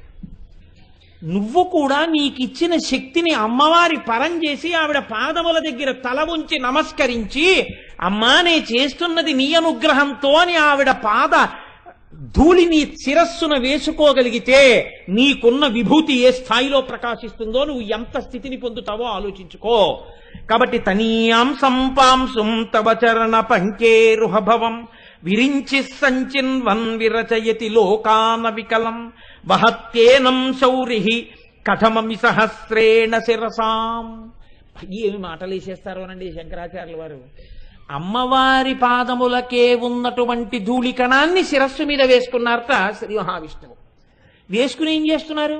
1000 తలలతో ఈ భూమిని మోస్తున్నారట. అదేమిటండి, విష్ణువు భూమిని మోసినట్టు ఎక్కడుందండి లోకంలో? అంటే శంకరాచార్యుల వారి ప్రజ్ఞ ముందు ఎవరైనా తలవంచవలసిందే. ఆయన అన్నారు, వహత్యేనం శౌరి, శౌరి మోస్తున్నాడు అన్నారు. శౌరి అన్న మాట కృష్ణుడికి ఉంది. శౌరి అంటే సూర్యుడి యొక్క మనవడు. ఆ సూర్యుడు అనేటటువంటి ఆయన కొడుకు వసుదేవుడు, వసుదేవుని యొక్క కుమారుడు కృష్ణ భగవానుడు. సూర్యుడికి పౌత్రుడు కనుక శౌరి అని పేరు. శూరుడికి కొడుకు వసుదేవుడైతే వసుదేవుడికి చెందినటువంటి భార్య రోహిణీ గర్భమునందు పుట్టిన బలరాముడు కూడా శౌరియే. ఎందుకని ఆ సూర్యుడికి మనవడే అవుతాడు కాబట్టి. కాబట్టి ఇప్పుడు బలరాముడు కూడా శౌరి అయితే ఆ బలరాముడి శేషాంశ, శేషుడు బలరాముడిగా వచ్చాడు. కాబట్టి ఆ శేషుడు 1000 పడగలతో భూమిని మోస్తాడు. కాబట్టి ఇప్పుడు శౌరి అన్న మాట విష్ణువాంశ శేషుడికి కూడా వర్తిస్తుంది. అలా వచ్చారు శంకరాచార్య గారు. ఒక్క మాటతో మిమ్మల్ని ధ్యానం చేయిస్తారు. శౌరి ఎలా చెందుతుంది అన్నారు అనుకోండి, మీరు 50 పుస్తకాలు ఎట్టి చూడాలి. అంటే మొదట్లో అయితే, తర్వాత అమ్మవారి అనుగ్రహం ఉంటే వెంటనే విడుతుంది, అది వేరు విషయం అనుకోండి. కాబట్టి ఇప్పుడు బలరాముడు శేషాంశలో ఉండగా తన 1000 పడగలతో ఈ భూమిని మోస్తున్నాడు. మొయ్యడము అన్న మాట గురించి మీరు ఒకటి ఆలోచించండి. ఎలా మోస్తున్నట్ట? బ్రహ్మగారు చేసినట్టుగా, బ్రహ్మగారు చేస్తే నవికలం, ఏ తేడా లేకుండా సృష్టి చేస్తున్నట్ట. విష్ణువు కూడా అంత గొప్పగా మోసేస్తున్నారా లోకాన్ని? కథమపి, ఎలాగో అలా. అదేమిటి? సృష్టి చేయడం తేలిక, 1 గంట పనో ఓ రోజు పనో ఉంటుంది అది సృష్టి. కానీ స్థితి, డేట్ ఆఫ్ బర్త్ అన్నది కొన్ని క్షణాలతో కూడుకుని ఉంటుంది, దాన్ని బట్టే జాతకం ఉంటుంది. డేట్ ఆఫ్ డెత్ అన్నది నిజానికి ఒక్క క్షణం ఉంటుంది, అయిపోతుంది. ఈ మధ్యలో ఉన్నదే స్థితి. ఇది ఎలా బతికామన్నదే ముఖ్యం. కాబట్టి ఇంతమందిని పరిపాలించడం అంటే మాటలా అండి? కథమపి, భరించడం అంటే పరిపాలించడం కూడా. ఎలా భరిస్తున్నాడో వీళ్ళందరినీ అన్నారు అనుకోండి, ఎలా పరిపాలిస్తున్నాడో వీళ్ళందరినీ అని అర్థం ఉందండి. శౌరి ఇప్పుడు పరిపాలనాంశం కూడా చెల్లింది. ఎలా పరిపాలిస్తున్నాడో అంటే ఇంత తింగరాళ్ళు. ఇంకొక తేలిక మాటలో చెప్పాలంటే ఎవరం హద్దుల్లో ఉండేవాళ్ళం. వీళ్ళని పరిపాలించడం అంటే మాటలా ఇంత పిపీలికాది పర్యంతాన్ని ఎలా పరిపాలిస్తున్నారు విష్ణువు? కథమపి, అమ్మవారి పాదములకు ఉన్నటువంటి ధూళికణాన్ని తల మీద వేసుకుని. బానే ఉందండి, మరి లయం చేసి ఆయన ఏం చేస్తున్నాడు అంటే వహత్యేనం సౌరి కథమపి సహస్రేణ శిరసాం హరసంక్షుద్యైనం భజతి భస్మోద్ధూళన విధిం. హరుడు అనగా రుద్రుడు ఈ లోకములనన్నిటినీ కూడా లయం చేసేసి ఆ బూది తీసుకుని ఒంటికి రాసుకుంటున్నాడు. అది ఏంటి? ఇలా ఆయన సృష్టించాడు, బానే ఉంది, సృష్టించి ఒంటి మీద పెట్టుకోలేదు. విష్ణువు భరించి ఒంటి మీదకి రాసుకోలేదు. రుద్రుడు లయం చేసి ఆ బూది చేసి ఒంటికి రాసుకుంటున్నాడు అన్నారు శంకరాచార్యుల వారు. వాళ్ళిద్దరూ చేయింది ఈయన ఎందుకు చేస్తున్నాడు? ఇది శంకరాచార్యుల వారి ప్రజ్ఞ అంటే. అబ్బే ఏదో ఒకటి చెయ్యాలి కాబట్టి అండి, అంతా ఉండిపోయింది కదా పౌడర్లా ఉందని రాసుకున్నాడండి అని కాదు. అది మీరు జాగ్రత్తగా ఆలోచిస్తేనే అందుతుంది. ఎందుకు రాసుకుంటున్నాడో తెలుసా అండి? ఈ సృష్టిని ఎలా చేశాడు బ్రహ్మగారు? అమ్మవారి పాదరేణువుని తల మీద దాల్చి భక్తితో చేశాడు. విష్ణు ఎలా పరిపాలించారు దీన్ని? అమ్మవారి పాదరేణువుని తల మీద వేసుకుని భక్తితో పాలించారు ఈ లోకాన్ని. కాబట్టి ఈ లోకం ఎక్కడి నుంచి వచ్చింది? అమ్మవారి పాద రేణువు యొక్క అనుగ్రహంతో వచ్చింది. కాబట్టి ఇప్పుడు దీన్నంతటినీ బూది చేసినా ఇది ఏదైంది? అమ్మవారి యొక్క అనుగ్రహమే బూది రూపాన్ని దాల్చింది. దాన్ని అలా వదిలేస్తే ఎలా? ఇంకా దీన్ని వాడుకోవడానికి నేను ఒక్కడే మిగిలేని ఈ అనుగ్రహాన్ని ఇది ఇలా వదిలేయడం ఎందుకన్నా ఆ అనుగ్రహాన్ని ఒళ్ళంతా రాసేసుకున్నట్ట శంకరుడు. అందుకని విభూతి ధారణ చేశాడు అన్నారు శంకరాచార్య గారు. అమ్మవారి అనుగ్రహాన్ని శంకరుడు ఒంటికి పూలుకున్నాడా అన్నారు. ఇది భక్తి కలిగిన వాడికి ఉండేటటువంటి అధికార విస్ఫోటనం. ఏ స్థాయికి ఎదుగుతాడో, ఎదిగి భక్తితో ఎలా ఉంటాడో ఒక్కసారి కురు విందమణి శ్రేణి కనత్కోటి ఇరమండిత అన్న నామాన్ని అర్థం చేసుకుని నువ్వు అనగలిగితే ఇంత తేడా వచ్చేస్తుంది నీ జీవితంలో. నీకు ఏ విభూతి ఉన్నదో ఆ విభూతి అంత స్థాయిలో ప్రకాశించేస్తుందంతే. అంత గొప్ప స్థాయికి వెళ్ళిపోతావు. ఎవరికి తట్టనవన్నీ తడతాయి. ఒక్కొక్కరు చూడండి, ఇంతమంది పరిపాలించారు. కాటన్ దొర గారికి ఒక్కరికే రావడం ఏమిటి ఆలోచన? ఇప్పటికీ కాటన్ దొర గారి పేరు చెప్తే మనం నమస్కారం చేయడం ఏమిటి? ఎంతో మంది లోకంలో పుట్టారు, పెరిగారు, పెద్దవాళ్ళు అయ్యారు. ఎవ్వరూ చేయలేనన్ని ఉపదేశాలు, అన్ని గొప్ప మాటలు చంద్రశేఖర పరమాచార్య స్వామి వారు ఒక్కరే ఎలా చెప్పగలిగారు? కారణ జన్ములు అంటాం. కారణ జన్ములు అంటే అమ్మవారి అనుగ్రహాన్ని జన్మతో పొందినవారు. అలా నీకున్న విభూతి అమ్మవారి పరం చెయ్యడం నువ్వు నేర్చుకుంటే, నాదే ఉందండి ఇదంతా తల్లి యొక్క ధూళికణం తల మీద పడితే ఇలా జరుగుతోంది అని నువ్వు అనగలిగితే నువ్వు ఏ స్థాయికైనా పెరుగుతావు, ఎంత గొప్పవాడివైనా అవుతావు. ముగ్గురు ఈ లోకమును పరిపాలించేవారు ఆ స్థాయిని పొందారంటే ఆ భక్తితోటే పొందారు. నువ్వు కూడా భక్తితో నిలబడగలిగితే ఆ స్థాయిని పొందుతావు. ఆ భక్తి నీకు రావాలంటే అమ్మవారి యొక్క కిరీటములో ఉన్న పద్మరాగమునుల పేరు ప్రయత్నపూర్వకంగా పలుకు. ఇక్కడ ధ్యానం చేస్తే నీకు ఆ అనుగ్రహం కలుగుతుంది. కాబట్టి ఇప్పుడు ఈ కిరీటం గురించి ఈ మాటలు చెప్తే వసిన్యాది దేవతలు చెప్పినా వ్యాసుడు చెప్పినా అక్కడ వరకే చెప్పారు. కురు విందమణి శ్రేణి కనత్కోటి ఇరమండిత. కానీ స్మరణ మీరు ఎంత బాగా చేస్తే, దాన్ని ఎంత బాగా చూస్తే, లోపల ఎంత పట్టుకుంటే మీ జీవితం అంతా మారిపోతుంది. ఇది చిత్రం. అంటే ఇప్పుడు ఎంత బాగానో పట్టుకోవాలి. ఏమంటే ఎంత బాగానో పట్టుకోవడానికి ఏముంది? ఎందుకన్ని మాటలు నోరు కొట్టుకు చెప్తారు? బంగారం కిరీటం, అందులో పద్మరాగమణులు, ఇంతకన్నా ఏముందండి? పోనీ బంగారంకు ఇంకో కొత్త డిజైన్ ఊహిస్తాం. ఇవాళ పద్మరాగమణుల సైజు ఓ రోజు పెద్దది పెడతాం, ఓ రోజు చిన్నది పెడతాం, అలా ఊహిస్తాం. అంతేగాని నువ్వు ఊరికే ఎందుకు అలా ఇంకా ఊహించు స్మరించు చెప్పు అంటుంటావు అంటారేమో. అలా నీ చెప్తున్నది నా కోసం కాదు, మన మనసు బాగా దాన్ని పట్టుకుని పొంగిపోయేటట్టు ఇంతకన్నా ఒక గొప్పతనంతో చూసి గొప్ప సమన్వయం చేసి మన జీవితాల్ని ఉద్ధరించడానికి మహోత్కృష్ట ప్రయత్నం ఒకటి శంకర భగవత్పాదులు సౌందర్యలహరిలో చేశారు ఈ కిరీటం మీద. అందుకే కిరీటం మీద శంకరాచార్యులు వారు 2 శ్లోకాలు రచన చేశారు. కాబట్టి ఇప్పుడు చూడండి, ఆ శ్లోకంలో అంటారు, గతైర్మాణిక్యత్వం గగనమణిభిః సాంద్రఘటితం కిరీటం తే హైమం హిమగిరిసుతే కీర్తయతి యః సనీడే యచ్ఛాయాచ్ఛురణ సబలం చంద్రశకలం ధనుశౌనాసీరం కిమితి నిభద్నాతి దిశనాం. ఒక గొప్ప విషయాన్ని చెప్పేసి శంకరాచార్యులు వారు అన్నారు, అబ్బే ధ్యానం చేస్తే ఇది ఎవరికి కనపడదండి అన్నారు. నా నిబధ్నాతి, ఎవరికి కనపడదు. ఇది ఆయన వినయం. ఆయన అంటున్నారు, అమ్మవారి కిరీటం అంటే ఎలా ఉంటుందో తెలుసా? కిరీటాలు రకరకాలుగా ఉంటాయి. రామచంద్రమూర్తి పెట్టుకునే కిరీటం ఉంటుంది, చాలా గొప్పగా ఘనంగా ఉంటుంది. సార్వభౌముడు పెట్టుకునే కిరీటం ఉంటుంది, ఏదో అంతెత్తు నుండి దాని మీద ఇలా పడగా అవి ఇవి ఉంటాయి.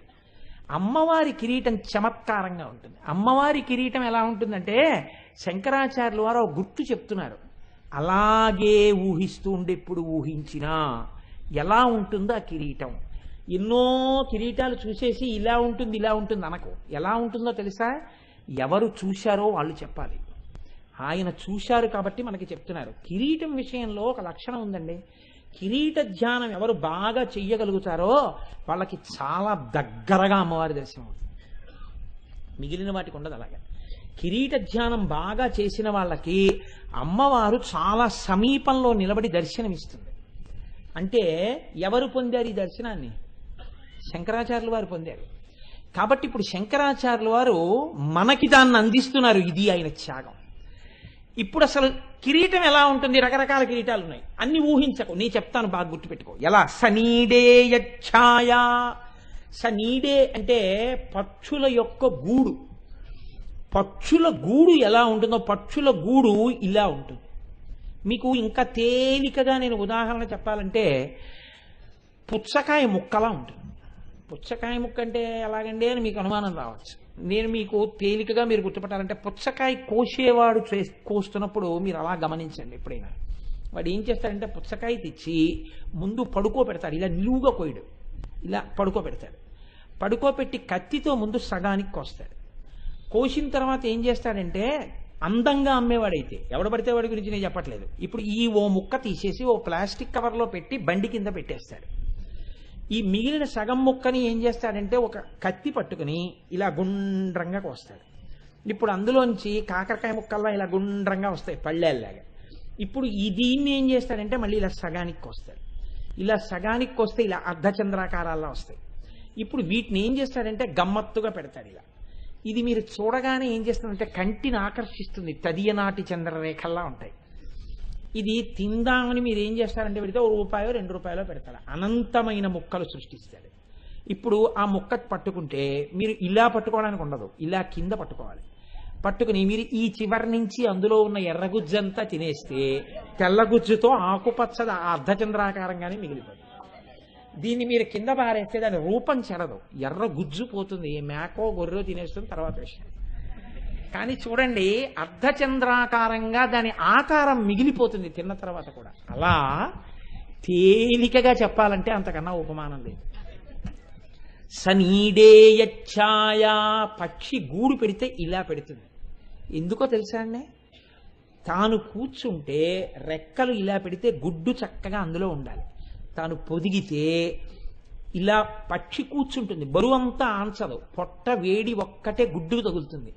అమ్మ పొట్ట వేడి గుడ్డు పెంకుకు తగిలితే ఆ వేడి లోపల ఉన్న పిండం గ్రహించి పిల్లతనాన్ని పొందుతుంది, ప్రాణం పోసుకుంటుంది. తన కంటికి కనపడనటువంటి తన బిడ్డ గుడ్డులో ప్రాణం పోసుకుంటున్నప్పుడు తన ఒంటి వేడి చేత పొదగబడుతున్న గుడ్డు వలన పొందుతున్నటువంటి అవ్యాజమైన ఆనందం చేత పక్షి కనుగుడ్లు గమ్మత్తుగా ఇలా మూస్తుంది. మీరు ఏ వెంకటాచలం లాంటి క్షేత్రాలకో వెళ్ళినప్పుడు ఏ మధ్యాహ్నం వేళ ఒక్కరూ తిరుగుతుంటే చెట్ల మీద గోళ్లల్లో పొదుగుతున్న పక్షులు కనపడతాయి. అప్పుడు వాటి కళ్ళల్లో ఆనందం చూడాలి మీరు. అమ్మవారు కట్టిన గూడు కూడా అలా ఉంటుంది, అమ్మవారి కిరీటం కూడా అలా ఉంటుంది, ఇలా గూడులాగా. వెంకటేశ్వర స్వామి వారు పెట్టుకుంటారే కిరీటం, ఏదో కొంచెం బోర్లించినట్టు ఉంటుంది, అలా ఉంటుంది అనమాట ఆ కిరీటం. ఇప్పుడు ఈ కిరీటం గురించి శంకరాచార్యుల వారు ముందు మీకు ఒక క్లూ అందించారు. అలా ఊహిస్తే ఇప్పుడు అందులో ఏముంది? గతైర్మాణిక్యత్వం గగనమణిభిః సాంద్రఘటితం. ఇప్పుడు మామూలుగా ఒక రాజు పెట్టుకునే కిరీటం అయితే ఏదో ఇంత బుర్రకాయ ఉంటుంది. అమ్మవారు సమస్త విశ్వములు ఆవహించింది. ఇంత విశ్వరూపిణి అయినటువంటి జగన్మాత తలకి సరిపోయే కిరీటాన్ని ఎవరు తయారు చేస్తారు? దానికి మణులు ఎక్కడి నుంచి వస్తాయి? అందుకని శంకరాచార్యుల వారు అన్నారు, ఆ ఎర్రటి మణులు ఏవో కావు, ద్వాదశాదిత్యులే అన్నారు. 12 సూర్యులే అమ్మవారి కిరీటానికి మణులు. ఆ 12 ఇంద్రుడు, ధాత, పర్జన్యుడు, త్వష్ట, పూషుడు, అర్యముడు, భగుడు, వివస్వంతుడు, విష్ణువు, అంశవంతుడు, వరుణుడు, మిత్రుడు. వాళ్ళ పేర్లు తలుచుకుంటే చాలా ఆరోగ్యం. ఆ ద్వాదశాదిత్యులు అమ్మవారి కిరీటంలో మణులుగా ఉంటారు. ఇప్పుడు మణులుగా ఉన్నారు, బాగుంది. అమ్మవారి కిరీటానికి ఒక్కదానికే ఒక గమ్మత్తుంది, చంద్రరేఖ ఉంటుంది. మిగిలిన కిరీటాలకి చంద్రరేఖ ఉండదు. ఆ చంద్రరేఖ ఎప్పటిది? తదియ నాటి చంద్రరేఖ. తదియ కృష్ణపక్షంలోదా శుక్లపక్షంలోదా? కృష్ణపక్షంలో ఉన్నటువంటి తదియ నాటి చంద్రరేఖ ఇవాళ ఉందే చంద్రరేఖ ఇంచుమించు ఇవాళ చవితి కాబట్టి ఇది అవుతుంది, ఇది కాదు. శుక్లపక్షంలో ఉన్నటువంటి తదియనాటి చంద్రరేఖ మనం టేకి పెడుతూ కారులోంచి దర్శనం చేశాం కదా ప్రసాద్ బాబు గారు, అందుకని నమస్కారం చేస్తారు తదియనాటి చంద్రరేఖకి. శుక్లపక్షంలో తదియనాటి చంద్రరేఖ ఇలా ఉంటుంది. అది నేను చెప్పిన పుచ్చకాయ ముక్క ఆకారంలో ఉంటుంది. అలాంటి చంద్రరేఖ ఒకటి అమ్మవారి కిరీటం మీద ఇలా ఉంటుంది. మళ్ళీ ఇప్పుడు ఇలా ఉన్నటువంటి ఈ చంద్రరేఖ ప్రకాశిస్తుంటే 12 సూర్యులు ద్వాదశాదిత్యులు ఆ పద్మరాగమణులులా కిరీటంలో ఉన్నారు. అమ్మవారు నవ్వుతూ కూర్చుంది. శంకరాచార్యుల వారు అన్నారు, ఈ చంద్రబింబం దగ్గర నుంచి అమృత బిందువులు పడతాయి కదా చంద్రుడు అన్న తర్వాత. ఈ అమృత బిందువు ఇలా పడింది. పడుతుంటే ఈ ద్వాదశాదిత్యుల్లోంచి ఒక కిరణం ఆ బిందువులోకి వెళ్ళింది. వాన పడుతోంది, సూర్యప్రకాశము ఉంది. సూర్యకిరణం వాన బిందువులోంచి వెళ్ళగానే ఆకాశంలో ఇంద్రధనస్సు వస్తుంది, 7 రంగుల కింద విడిపోతుంది. అలాగే చంద్రుడి నుంచి పడుతున్నటువంటి సుధా బిందువు మీదకి సూర్యకిరణం పడగానే ఎట్నుంచి పడిన కిరీటానికి చుట్టూ ఉన్నాయి ఆదిత్యులు. ఆ సూర్యకిరణం ఇలా పడగానే ఇంద్రధనస్సు వస్తుంది అమ్మవారి కిరీటం మీద, 7 రంగుల కింద విడుతుంది. ఇలా అమ్మవారి కిరీటం చుట్టూ ఇంద్రధనస్సు ఏర్పడుతుంది. నువ్వు బాగా చూశావని గుర్తు ఏమిటంటే నీకు ఆ ఇంద్రధనస్సు కూడా కనపడి ఉండాలి ధ్యానంలో. లేకపోతే ఈ చంద్రరేఖ నుంచి పడుతున్న సుధాబిందువు సూర్యకిరణం అలా వెళ్ళడం, అందులోంచి విడివడి ఇంద్రధనస్సు కూడా పడడం జరిగింది అంటే నువ్వు బాగా ధ్యానం చేశావు. ఇలా బాగా ధ్యానం చేసిన వాడికి ఇంద్రధనస్సు అన్నది కొత్తగా కనపడింది. అది ఇంద్రధనస్సు అని శంకరాచార్యులు వారు చెప్పరు. ఎంత రహస్యనామం వాడారో తెలుసా అండి ఆయన? శౌనాసీరం అన్నారు. శౌనాసీరం అన్న మాట ఇంద్రుడికి అమరకోశంలో వాడారు.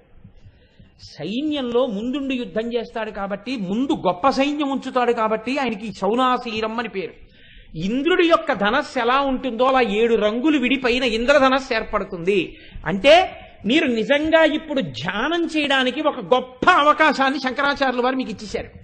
ఇప్పుడు మీరు కళ్ళు మూసుకొని అమ్మవారి బంగారు కిరీటం, అందులో మణులు, పైన చంద్రరేఖ. లోకంలో ఉండేటటువంటి సంప్రదాయం ఏమిటంటే చంద్రుడు స్వయం ప్రకాశకుడు కాడు, సూర్యుడు స్వయం ప్రకాశకుడు. సూర్యుని కిరణాలు చంద్రుడి మీద పడితే చంద్రుడు ప్రకాశిస్తాడు. శంకరాచార్యులు వారు అంటున్నారు చంద్రుడి యొక్క ప్రకాశం చేత సూర్యుడి యొక్క ప్రకాశం కలిస్తే ఇంద్రధనస్సు వస్తుంది అంటున్నారు. ఆయన అమ్మవారి అనుగ్రహం వల్ల ఏమైందంటే చంద్రుడు గొప్ప స్థాయిలోకి వెళ్ళిపోయాడు. ఇప్పుడు శంకరుడికి సూర్యశేఖరుడు అనే పేరుంది, చంద్రమౌళీశ్వరుడు అని పేరుంది. ఇప్పుడు శంకరాచార్యులు వారు ఈ శ్లోకంలో రహస్యంగా అమ్మవారిని సూర్యచంద్రమౌళీశ్వరి అని నామకరణం చేశారు. ఇప్పుడు ఇలా అనడం వల్ల మీకేం తెలిసింది? అమ్మవారు సూర్యచంద్రమౌళీశ్వరి. ఇప్పుడు మీకు తెలియకుండానే ఈ నామం మీరు పలికేశారు. చంద్రమౌళీశ్వరుడి భార్య చంద్రమౌళీశ్వరి. మీరు మీ ప్రమేయం లేకుండా, మీకు తెలియకుండా ఈ సామ్యాన్ని తీసుకొచ్చి ఆవిష్కరించేశారు కిరీటాన్ని అడ్డు పెట్టుకుని ధ్యానం చేస్తే. ధ్యానంలో ఇలా ఎవరికి దృగ్గోచరమైందో వాడు ఆ క్షణంలోనే జన్మ సార్థకత పొందేశాడు. అయిపోయింది, వాడి జన్మకి సాధించవలసిన ప్రయోజనం సాధించేశాడు. ఒక్క కిరీటం ఎంత స్థాయిలో ప్రయోజనాన్ని తీసుకొచ్చిందో చూడండి. కాబట్టి ఇది శంకరాచార్యులు వారి ప్రతిపాదన. ఎందుకని శంకరాచార్యులు వారు కైలాసానికి వెళ్ళినప్పుడు పరమశివుడు 5 శివలింగాలు ఇచ్చాడు ఆయనకి.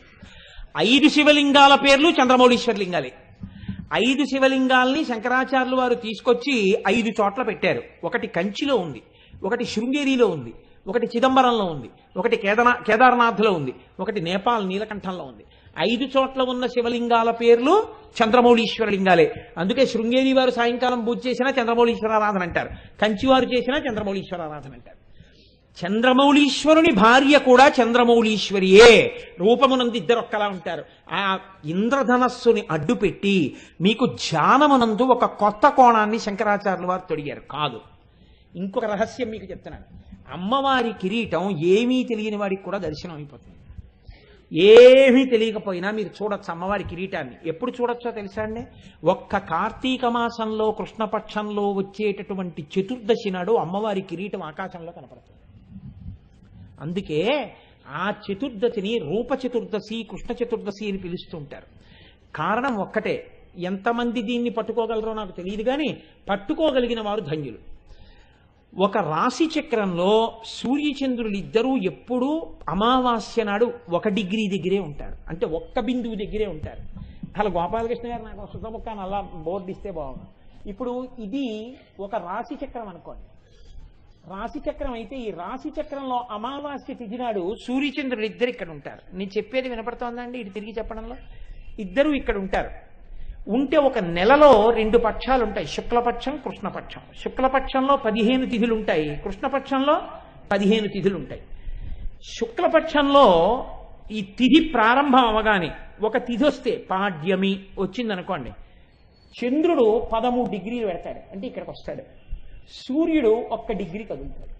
అంటే ఇప్పుడు సాపేక్ష వేగంలో సూర్యుడి కన్నా చంద్రుడు ఎన్ని డిగ్రీలు ముందుకెళ్ళాడు? 12 డిగ్రీలు ముందున్నాడు. అంటే పౌర్ణమి తిథి వచ్చేటప్పటికి సూర్యుడు ఎక్కడ దాకా వచ్చాడో అక్కడికన్నా 180 డిగ్రీలు ముందుకు వచ్చేస్తాడు చంద్రుడు. 15 12 180 కదండి సాపేక్ష వేగంలో. అంటే అప్పటికి 15 13 195 డిగ్రీలు తిరుగుతాడు చంద్రుడు. 195 డిగ్రీలు ఈయన వస్తాడు ఇక్కడికి, 15 డిగ్రీలు ఈయన వస్తాడు. అంటే ఈయనకి ఎదురుగుండా ఈయన ఉంటాడు. సూర్యుడికి చంద్రుడు ఎదురుగుండా. సూర్యుడు తూర్పు దిక్కునుంటే చంద్రుడు పశ్చిమ దిక్కున ఉంటాడు. సూర్యుడు పశ్చిమ దిక్కును అస్తమిస్తుంటే చంద్రుడు తూర్పు దిక్కును ఉదయిస్తాడు. ఎదురుగుండా ఉంటాడు. ఇప్పుడు మళ్ళీ 15 తిథులు నడిస్తే అమావాస్య వస్తుంది. మళ్ళీ అమావాస్య వచ్చిందనుకోండి, మళ్ళీ ఈయన ఈ 15 రోజుల్లో 15 13 195 తిరిగి ఈయన్ని కలిసేసుకుంటాడు. ఈయన్ని కలుసుకునే లోపల అమావాస్యకి ముందు చతుర్దశి తిథి నాటికి ఇంకొక 12 డిగ్రీలు దాటితే అమావాస్య కలిసిపోతాడు. అందుకని సూర్యుడు ఇక్కడ ఉన్నాడు అనుకోండి, చంద్రుడు ఇక్కడ ఉంటాడు. 12 డిగ్రీలు మాత్రమే వెనకాలకు ఉంటాడు చంద్రుడు. సూర్యుడు ఇక్కడ ఉంటాడు, చంద్రుడు ఇక్కడ ఉంటాడు.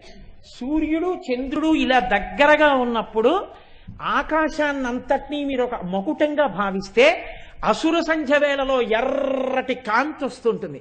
అది అమ్మవారి ద్వాదశాదిత్యుల పద్మరాగమునుల మీద కాంతిగా భావన చేస్తే, ఇటు చూస్తే సూర్యుడు, ఇటు చూస్తే చంద్రుడు 12 డిగ్రీల తేడాలో మీరు చూస్తే అప్పుడు ఆకాశంలో ఒక ఇంద్రధనస్సుని చూడగలిగితే, కార్తీక మాసంలో కృష్ణపక్షంలో చతుర్దశి తిథి నాడు అలా ఆకాశంలో అసుర సంధ్య వేళలో దర్శనం చేసిన ప్రతి వాడికి అమ్మవారి కిరీట దర్శనం చేసినటువంటి భాగ్యాన్ని ఖాతాలో వేసేస్తారు.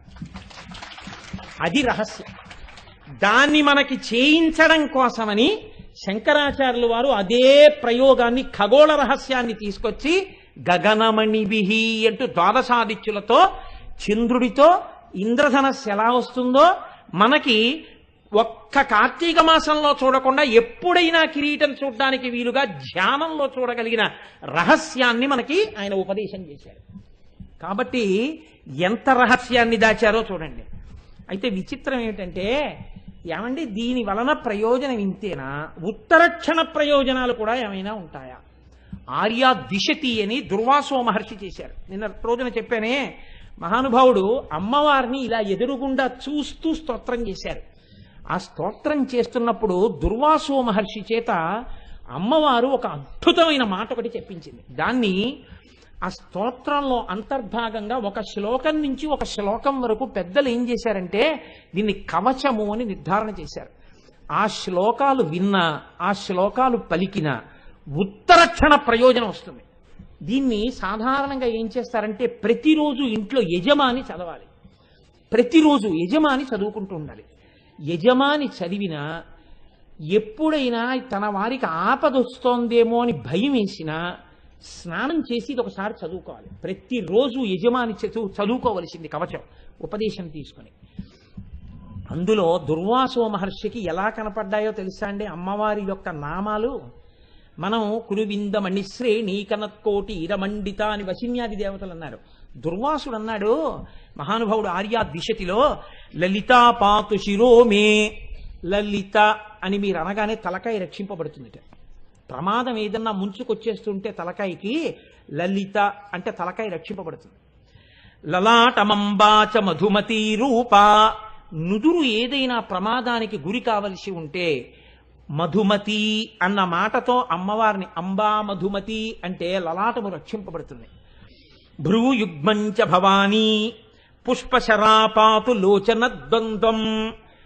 కళ్ళు రెండు రక్షింపబడాలంటే కళ్ళకి ప్రమాదం జరగకూడదనుకుంటే ప్రతిరోజు ఏమో ఏ రోజున ఏ ప్రమాదం వస్తుందో ఎవరికి తెలుసు. అందుకని పుష్పశరాపాతు లోచన ద్వంద్వం, పుష్పశరా అన్న పేరు ఒక్కసారి పలికితే రెండు కళ్ళు రక్షింపబడతాయి. పాయాన్నాసాం బాలా, ముక్కు రక్షింపబడుతుంది బాలా అన్న మాట అంటే. శుభగా దంతాశ్చ, శుభగా అన్న మాట అంటే దంతములు రక్షింపబడతాయి. సుందరీ జిహ్వాం, నాలుక రక్షింపబడుతుంది. తప్పుడు మాటలు మాట్లాడడం, విశేషంగా జిహ్వ కోసం తినడం తగ్గించుకుంటాడు. సుందరి సుందరి సుందరి అన్న మాట వాడితే. అధరోష్టం ఆదిశక్తి, కింది పెదవిని ఆదిశక్తి ఆవహించి ఉంటుంది. అంటే ఈ పెదవికి పెదవి తగిలినప్పుడే కొన్ని అక్షరాలు వస్తుంటాయి. అలా రక్షించేటట్టుగా అమ్మవారు కింది పెదవిని రక్షించాలంటే ఆదిశక్తి అనాలి. చక్రేశీ పాతుమే చిరంచిబుకం, గడ్డం రక్షింపబడాలంటే అమ్మవారిని చక్రేశీ అని పిలవాలి. కామేశ్వరీ చకర్ణౌ, కామేశ్వరి అని పిలిస్తే చెవులు రక్షింపబడతాయి. కామాక్షీ పాతు గండయోర్యుగళం, ఈ గండభాగం రక్షింపబడాలి అంటే కామాక్షి అని పిలవాలి. శృంగారనాయిక శృంగారనాయిక వ్యాద్వక్త్రం, ముఖమంతా రక్షింపబడాలి అంటే శృంగారనాయిక అని పిలవాలి. నేను ఈ మాట ఎందుకు చెప్తున్నాను, ఎందుకు ఇవాళ దీన్ని ప్రత్యేకంగా చదువుతున్నాను అన్నదానికి మీకు ఒక రహస్యం చెప్తాను. పేర్లు చెప్పడం నాకు ఇష్టం లేదు, కానీ ఒక గొప్ప అధికారి భార్య మెరుపు తీగ ఏరి కోరి ఒక గొప్ప అధికారికి ఇచ్చి వివాహం చేశారు. ఇద్దరు పెళ్ళే 6 నెలలు ఎంత సంతోషంగానో జీవితం గడుపుతున్నారు. చిన్న వయస్సులో గొప్ప అధికారి ఆయన ఎంత స్థాయికి పెడతాడు. ఈమెయో మెరుపు తీగ, అన్యోన్యమైన దాంపత్యం. ఆ తల్లి ఒకనాడు బాత్రూంలోకి వెళ్ళి గీజర్ స్విచ్ ఆన్ చేసుకుని లోపలికి వెళ్ళింది. వేడినీళ్లు పోసుకుందాం అనుకుని పంపు తిప్పింది, గీజర్ పేలిపోయింది. ఆ మరుగునీళ్ళన్నీ వచ్చి మీద పడిపోయి తలుపు లోపల వేసి ఉంది. ఆవిడ స్పృహ తప్పి పడిపోయింది ఆ వేడినీళ్ళలో. ఆ తలుపు కొట్టి ఆ చప్పుడికి తలుపు పగల కొట్టి పైకి తీసుకొచ్చారు. మాంసపు ముద్దగా బతికి ఉంది ఆవిడ. ప్రమాదం జీవన గతుల్ని మారుస్తుంది. నిన్ను, నీ బిడ్డల్ని, నీ వారిని రక్షించుకోవడానికి అమ్మవారే అనుగ్రహించి నిలబడి దుర్వాసో మహర్షికి దర్శనమిచ్చింది. ఈ పేర్లతో పలికితే నేను ఇలా రక్షిస్తానని. అందుకే ఆ పేర్లు ఒక్కొక్క పేరు ఒక్కొక్క స్థాయిలో ఎలా కాపాడేస్తాయో చూడండి. అందుకనే దాన్ని కవచం అన్నారు. కవచం కట్టుకుంటే ఎలా రక్షిస్తుందో అమ్మవారి పేర్లు కవచమై రక్షిస్తాయి. సింహాసనేశ్వరీ చ గళం, కంఠం రక్షింపబడాలంటే సింహాసనేశ్వరి సింహాసనేశ్వరి అని అమ్మవారిని ఉపాసన చెయ్యాలి. స్కంద ప్రసూచపాతు స్కంధౌ బాహూచపాటలాంగీ మే పాణీచ పద్మనిలయ. అంటే నేను ఇలా చెప్పేస్తుంటే మీకు తెలిసిపోతుందేమో, అన్నీ నేను ఎంతకని చెప్పుకొని రాగలను. పాయాదనిశం నఖావళి విజయ, గోళ్లు పుచ్చుగోళ్ళు అయిపోతే పాడైపోకుండా గోళ్లు రక్షింపబడాలంటే విజయ విజయ అనాలి. అందుకే ఇంట్లో ఆడపిల్లలకి చక్కటి పేర్లు పెట్టేవారు పూర్వం. ఆ పేర్లతో పిలిచేవారు. సరే ఇంక నేను అండమేందుకు. కోదండిని చ వక్ష, వక్షస్థలం రక్షింపబడాలంటే కోదండిని అనాలి. కుక్షించ వ్యాకులాచల తనూజాహ, పార్వతీదేవి పేరు పలికితే కడుపు రక్షింపబడుతుంది. కళ్యాణీ చ వలగ్నం, నడుము ఎవరికైనా దెబ్బతిని ఇబ్బంది పడుతుంటే వాళ్ళు ఈ కవచంలో ఈ నామాన్ని ఎక్కువ చెప్పాలి, కళ్యాణి కళ్యాణి అని.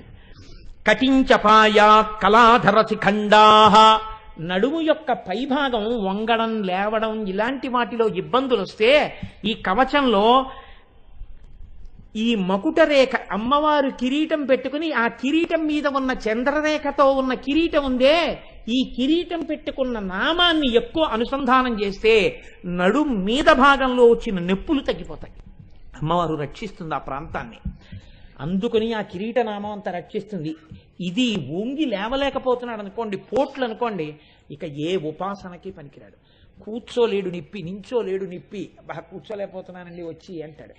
ఆ నిప్పుల నుంచి రక్షణ ఆ నామంలోంచి వస్తుంది.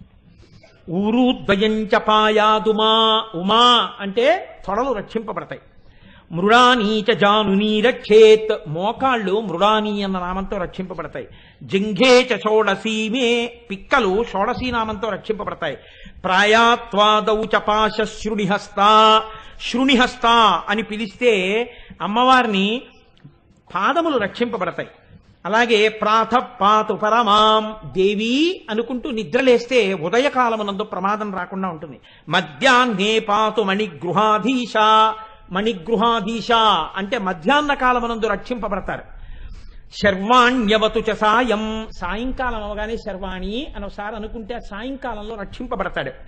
పాయాద్రాత్రౌ చ భైరవి సాక్షాత్, రాత్రి అవగానే చీకటి పడగానే ఒకసారి భైరవి అనుకుంటే రాత్రి వేళ రక్షింపబడతాడు. భార్యాం రక్షతు గౌరీ, గౌరీదేవిని ఒక్కసారి పూజామందిరంలో యజమాని రోజు ఈ కవచం చదివితే, గౌరీ ఈ శ్లోకాల్ని చదివితే చాలండి, చదువుతుంటే గౌరీ అనడం వల్ల భార్య రక్షింపబడుతుంటుంది. అలాగే పాయాత్ పుత్రాంశ్చ బిందు గృహపీఠ, కొడుకులు కూతుళ్ళు రక్షింపబడతారు. రోజు యజమాని పూజాగృహంలో బిందు గృహపీఠ అనోసారంటే. అలాగే శ్రీ విద్యాచ యశోమే, శ్రీ విద్య అని పిలిస్తే, మా గోపి గారి కూతురు పేరు శ్రీ విద్య అని పిలిస్తే మంచి కీర్తివంతుడవుతాడు. అందుకే మా గోపి గారికి అంత కీర్తి అనుకుంటాను, అనురాధ గారికి. శీలం చావ్యాచిరం మహారాజ్ఞి, ఎవరైనా సరిగ్గా నడుబడి లేక పాడవుతున్న వాళ్ళుంటే యజమాని రోజు ఇది చదివితే ఇంట్లో వాళ్ళ ప్రవర్తన చక్కదిద్దబడుతుంది. ఎందుకని మహారాజ్ఞి అన్న పేరు అనుసంధానం చేస్తే సరి అయినటువంటి నడువడి వస్తుంది. పవనమయి పావకమయి క్షోణిమయి వ్యోమమయి కృపీటమయి రవిమయి శశిమయి దిగ్మయి సమయమయి ప్రాణమయి శివే పాహి, రోజు ఈ మాట చెప్పాలి. అమ్మా నువ్వే పంచభూతములు, నువ్వే సూర్యుడు, నువ్వే చంద్రుడు, నువ్వే సోమయాజి, కాళి కపాలిని శూలిని భైరవి మాతంగి పంచమి త్రిపురే వాగ్దేవి వింధ్యవాసిని బాలే భువనేసి పాలయ చిరమ్మాం అని రోజు ఎవరు పూజలో యజమాని అంటున్నాడో ఆ యజమాని కుటుంబమో అమ్మవారి చేత రక్షింపబడుతుంటుంది. ఇదే దేవీ భాగవతంలో వ్యాసుడు సర్వదా సర్వదేశేషు పాతుత్వాం భువనేశ్వరి మహామాయా జగద్ధాత్రి సచ్చిదానంద రూపిణి అంటాడు. అంత గొప్ప నామములు. అమ్మవారి కిరీటంతో ఉన్న నామాన్ని తలుచుకుంటే ఆ చంద్రఖండంతో ఉన్న నామాన్ని నడుము యొక్క పైభాగం రక్షింపబడుతోంది. ఇది శరీరమునకు సంబంధించినటువంటి ప్రయోజనం. మూక పంచశతిలో శంకరులు చెప్పిన ఒక్క శ్లోకాన్ని చెప్పిన ఉపన్యాసాన్ని పూర్తి చేస్తానా? 5 నిమిషాలు దాటితే మన్నించండి. కుతుక జుషి కాంచి దేశే కుముద తపో రాశి పాకశేఖరితే కురితే జనో మనోయం కులగిరి పరిభృడ కులైకమణి దీపే అంటారు. అందులో ఆయన అంటారు, అమ్మా కంచి క్షేత్రంలో తిరగడంలో చాలా ప్రీతి పొందినటువంటి తల్లి ఎవరావిడ? కామాక్షి. అమ్మా నువ్వు ఎలా ఉన్నావో తెలుసా? నల్ల కలువలు చేసినటువంటి తపస్సుకి ఫలితమా అన్నట్టుగా ఉన్నావమ్మా అన్నారు. అంటే కలువ పూలు చంద్రుడు ప్రకాశిస్తే తప్ప విచ్చుకోవు. అమ్మవారి కిరీటం మీద చంద్రరేఖ ఉంటుంది. అందుకనిట కలువ పూలు ఎప్పుడు తపస్సు చేస్తాయిట కామాక్షి దర్శనం కావాలని. కామాక్షి దర్శనం ఎదురుకుండా అవుతోందనుకోండి, సూర్యబింబం ఉన్న వాళ్ళకేం బాధ లేదు. ఎందుకంటే అమ్మవారి కిరీటంలో సూర్యుడు ఉన్నాడు, చంద్రుడు ఉన్నాడు. ఆ చంద్రబింబం కాంతులకి ఇవి విచ్చుకుని ఉంటాయి. అమ్మవారి అనుగ్రహంతో సూర్యుడి వలన ఇబ్బంది పొందావు. అమ్మ నీ కిరీటానికి ఆ శక్తి ఉందమ్మా, అందుకని కలువలు నీ కిరీట దర్శనం కోసం తపస్సు చేస్తున్నాయి. కాబట్టి కురితేజనో మనోయం, ఒక కలవ పువ్వు సూర్యుడికి ముడుచుకుంటుంది, చంద్రుడికి విచ్చుకుంటుంది.